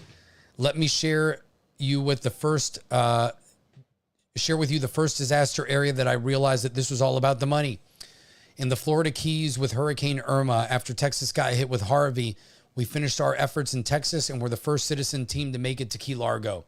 Key Largo, for those of you that don't know, is the first of the Key Islands that you'll get to. So you go down from Miami and you take the Florida Turnpike, you jump onto US 1. You'll cross through a lot of barrier islands and bridges. And then the first prominent island is going to be, Key Largo Marathon. Those are the first few that you'll hit. And then you'll go further on down to the mid Keys, and then finally Key West is all the way down at the end. The federal agencies had US 1 shut down just south of Key Largo and wouldn't let anyone in or out, even though the road was okay to pass. We explained to them that we had boats, jet skis, food, water, chainsaws, and fuel to bring to these people. They didn't care, and they wouldn't let us in. It was night by that point, and you rarely saw the lights of vehicles in the distance on the individual keys, meaning the emergency response teams from FEMA weren't even working. It was all quiet. We decided that we'd go in anyways. Now, I can corroborate some of this story personally because I've had a few clients with my day job that have businesses in the Keys, and they explained to me that they had evacuated out, and past a certain mile marker, there was a National Guard checkpoint. And if you did not live in those areas, they would not let you in. So he had to show his ID and proof that his house was located down in one of the lower Keys. I believe it was either Big Pine or Cudjoe Key. Cudjoe was where Irma's eye actually came through. I think Big Pine is just before the 7 Mile Bridge.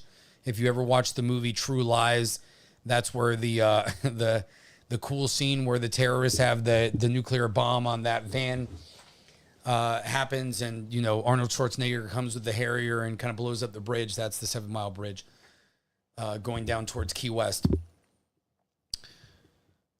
So you've got, I believe, you've got Big Pine and then Cudjoe after the second 7 Mile Bridge. And I saw the devastation there. I was down there about a month and a half after Irma came through, and there were still boats thrown up on the road, garbage everywhere, bulldozers still clearing paths. The beach erosion was insane. Houses and trailers were destroyed all over the place.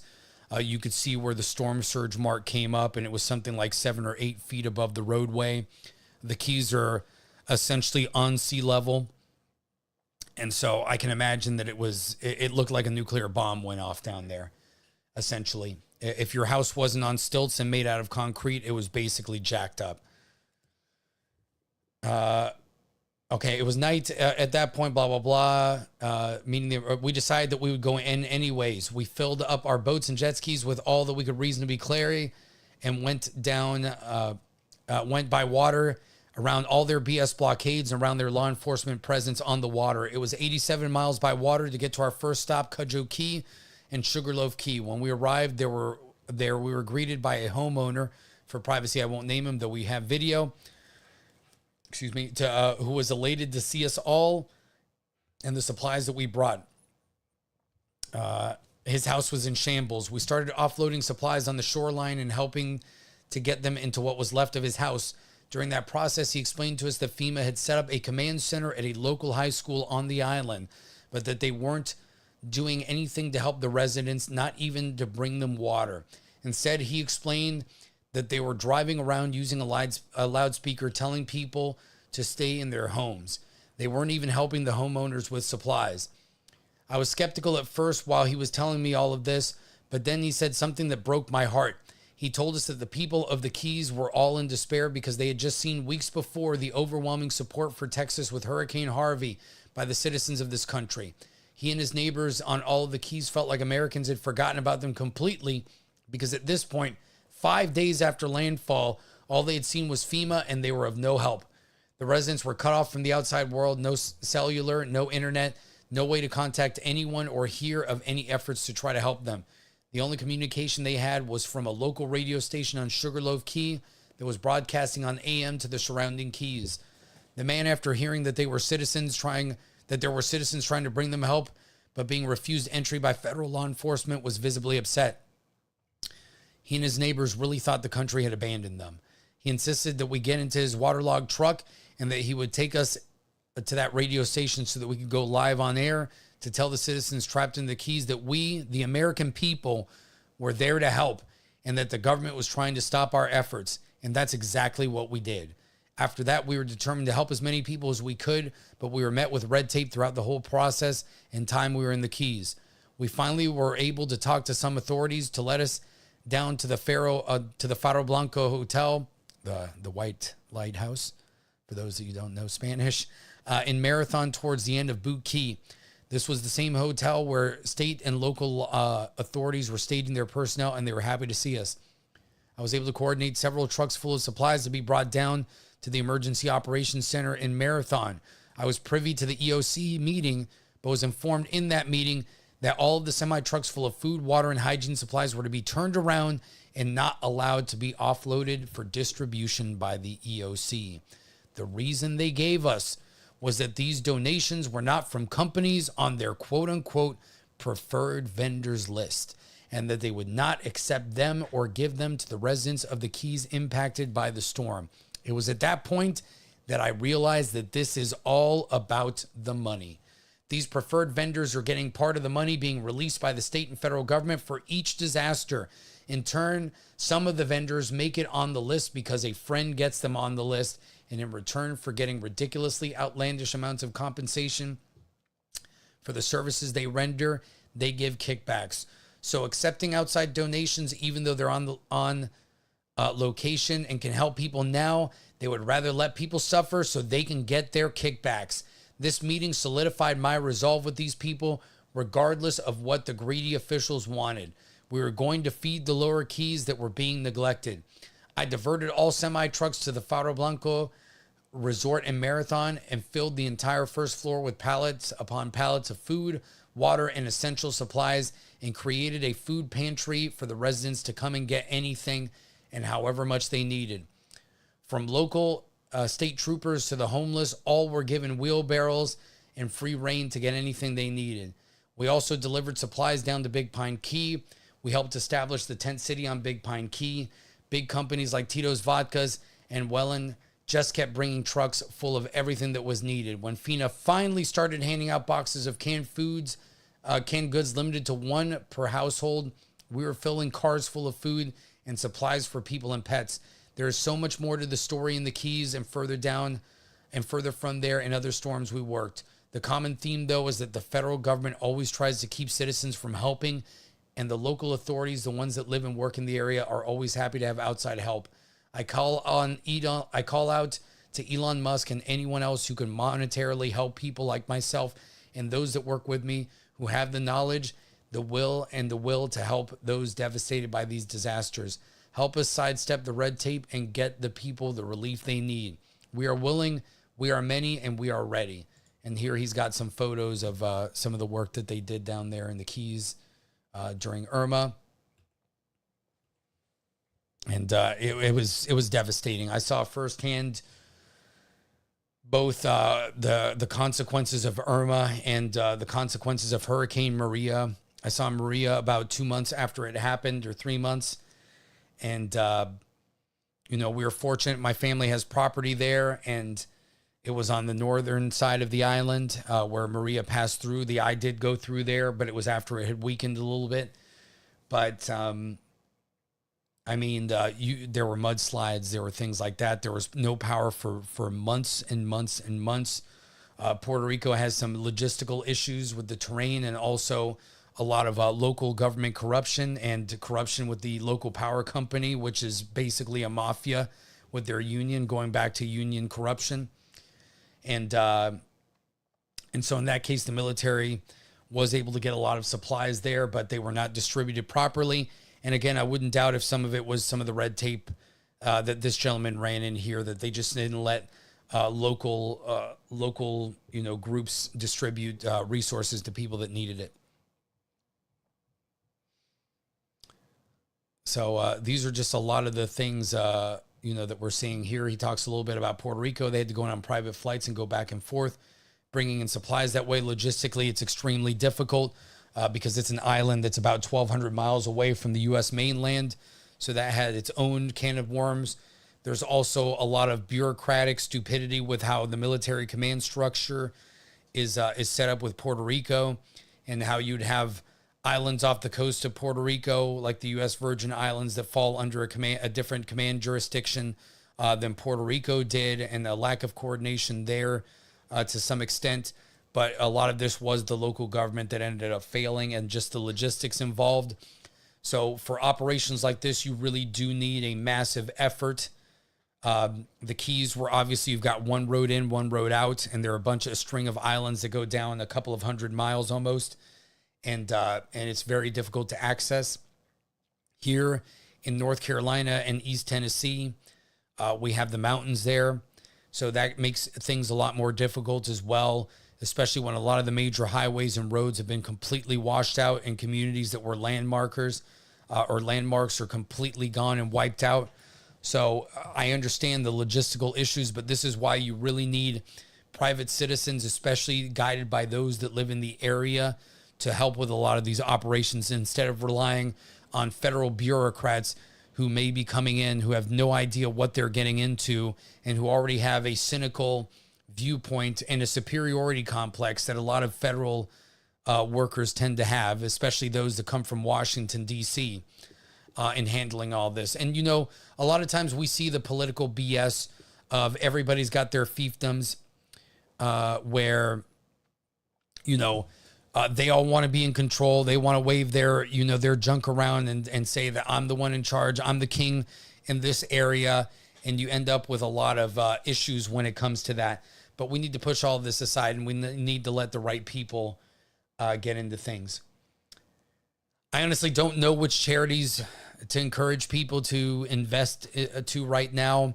I think if you see people that you trust, religious organizations, things like that, maybe like Samaritan's Purse, maybe like Mr. Guns and Gear, who's getting supplies out there that you feel that have moral integrity and that you can trust.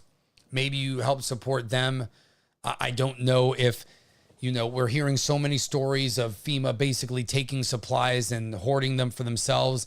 And it could be because they're doing the same things that happened here in the Keys with this gentleman.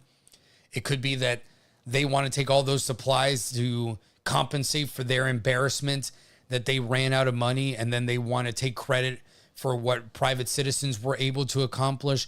I don't know. I don't really know what it is. And I think that we won't know for a long time, or at least not for the days and weeks to come, exactly what is going on here and what the reasons are why, beyond what seems to be the obvious.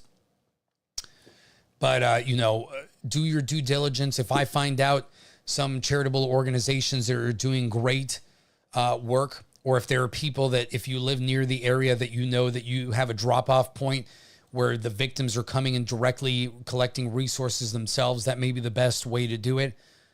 I really want to work with my own church and do what we can. If I need to get my own pickup truck with a trailer, just like that lady in New York, and we can get our own supplies, and we know a way that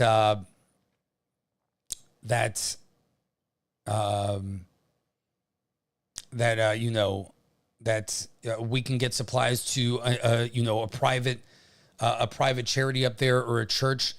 That'd be something great. If that's something that I find out that I can do, or find an organization that can do that on our behalf, I'll let you all know.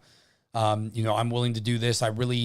This is a cause that now really means a lot to me, just because I've seen the destruction and the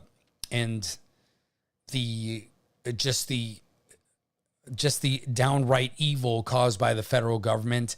And I'm really just sick and tired of sitting on the sidelines. I'm glad that I have a platform like this. I'm very heartened that a lot of you have come here today to watch. It's more than have watched the show in a long time. And I know I haven't been consistent with it, but I do appreciate all the support that you've given me here. And I really want to find a way that we can pay this forward to people that actually really need it. So if I can find that, if you guys find one that you can trust, send me a message on X. That's probably the easiest way to get into a hold of me. Shoot me a DM, drop a comment. I've got email contact here in the channel description. And just spread the word, share this, share some of my posts on social media to people that may be on the fence that don't realize how bad these things are. We really need to come together as the American people and do right here and expose what the government is doing here. And we really cannot allow Kamala Harris to become president of the United States. It will be an absolute disaster. We also need to make sure that Trump and Vance and their campaign really make this a core issue for them and don't let this administration get away with what they're doing here. We can't forget the American people. We can't keep sending billions upon billions of dollars to these foreign wars that have nothing to do with us, for countries that aren't even our allies, like Ukraine. We can't continue to bring in illegal migrants who most of them are not actually refugees and that don't need help, and that are tens of thousands of them. Well, they're all criminals for coming in illegally. They've all committed crimes in that regard, but that many of them that are murderers and rapists who've come into this border, who are now here. We can't bring people that are not willing to assimilate, that are devastating towns and living in squalor and causing massive problems for the American people and causing crime to go up, which the FBI is trying to cover up because many cities and states are just not reporting their crime numbers anymore. And that's allowing them to get away with saying that things are better than they really appear.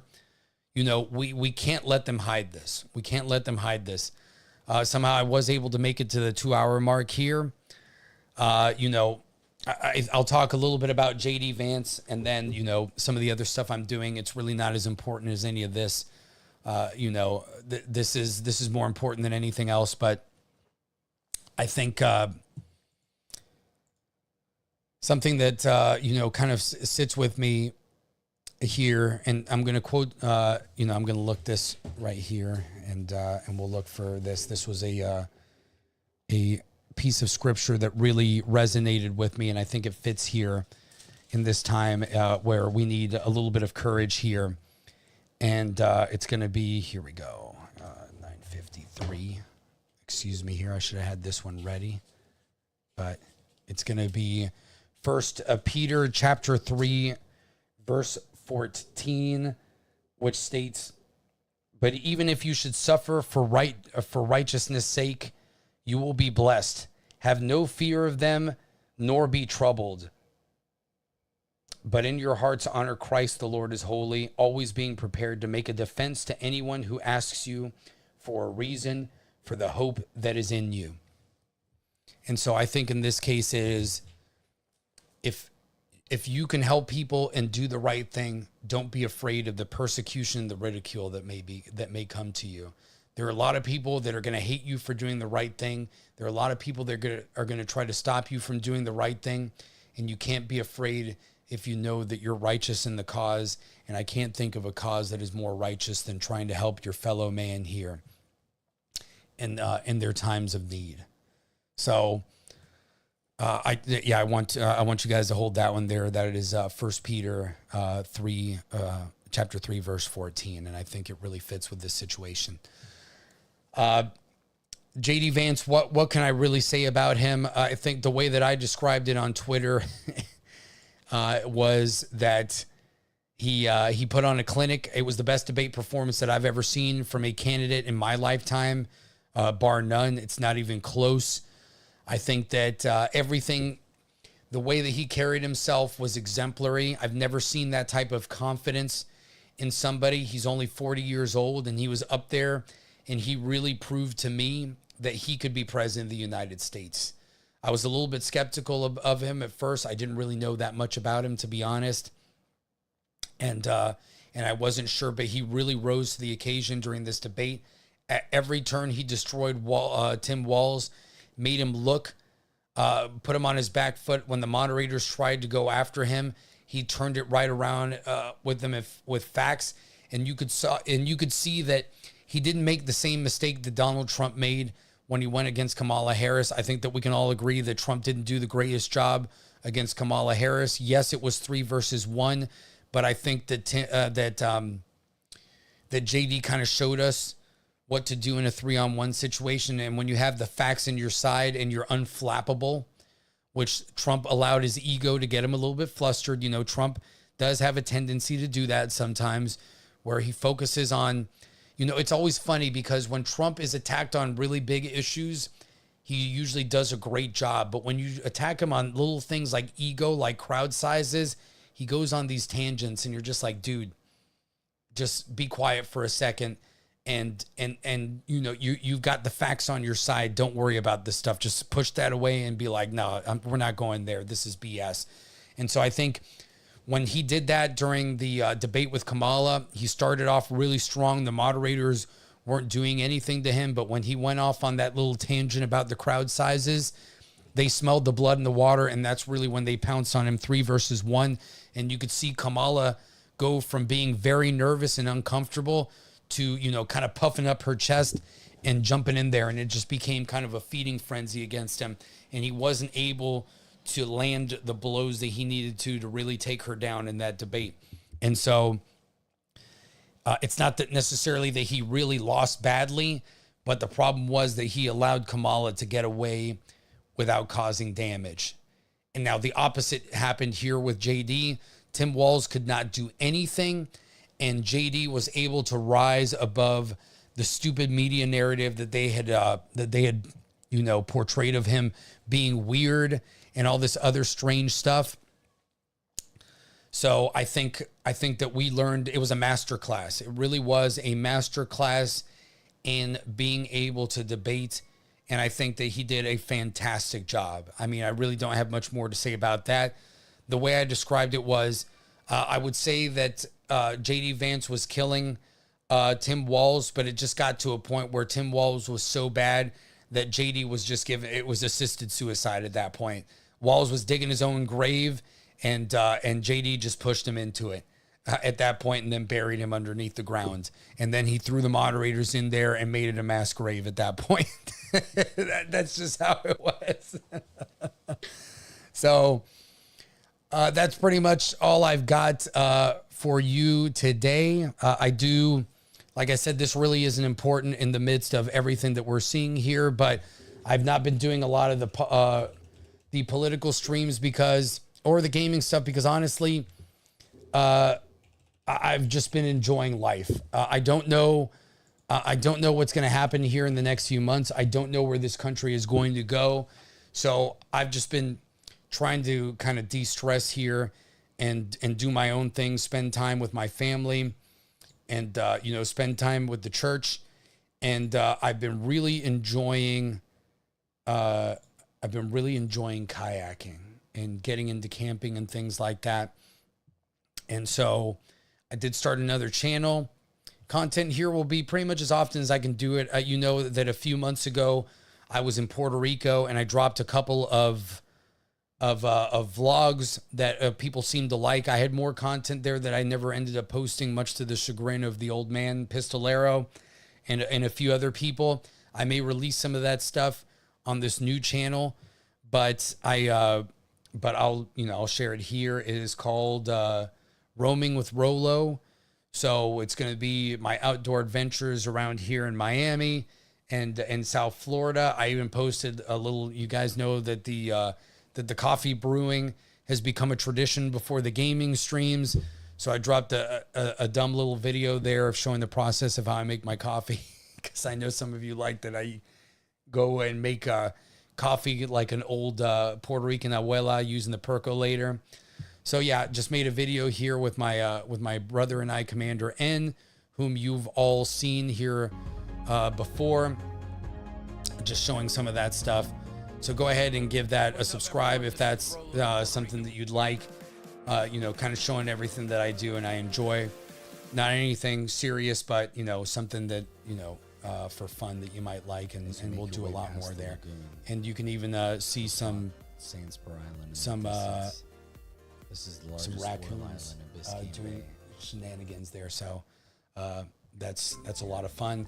It'll take your mind off some of the craziness that's going on here. So you can go ahead and check that out. That is Roaming with Rolo.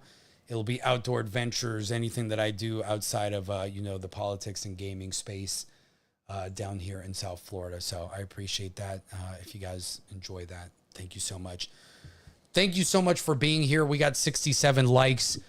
We had nearly 50 people watching here. It was not a scheduled stream. I know that normally we have gaming streams on Thursdays and Fridays. I will be back tomorrow night with Commander N and the old man to play some Fortnite at 6 o'clock. We go from 6 to 9 on Friday evenings.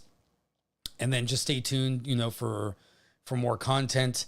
I don't know if I'll have a consistent schedule for the rants, but there'll be more rants in the future, I'm sure, as my ire gets drawn here. And I feel like I need to lash out against the powers that be and the evil forces that are trying to corrupt all of us and take away our first and that's what happens when you drink coffee beforehand. Our First and Second Amendment, rights. You'll see some gun content on the actual Rolo's Rants channel, even though I don't know if I'll be dropping rants there anymore. I think I'm just going to keep them here, and algorithm be damned. This is where you guys are used to seeing them.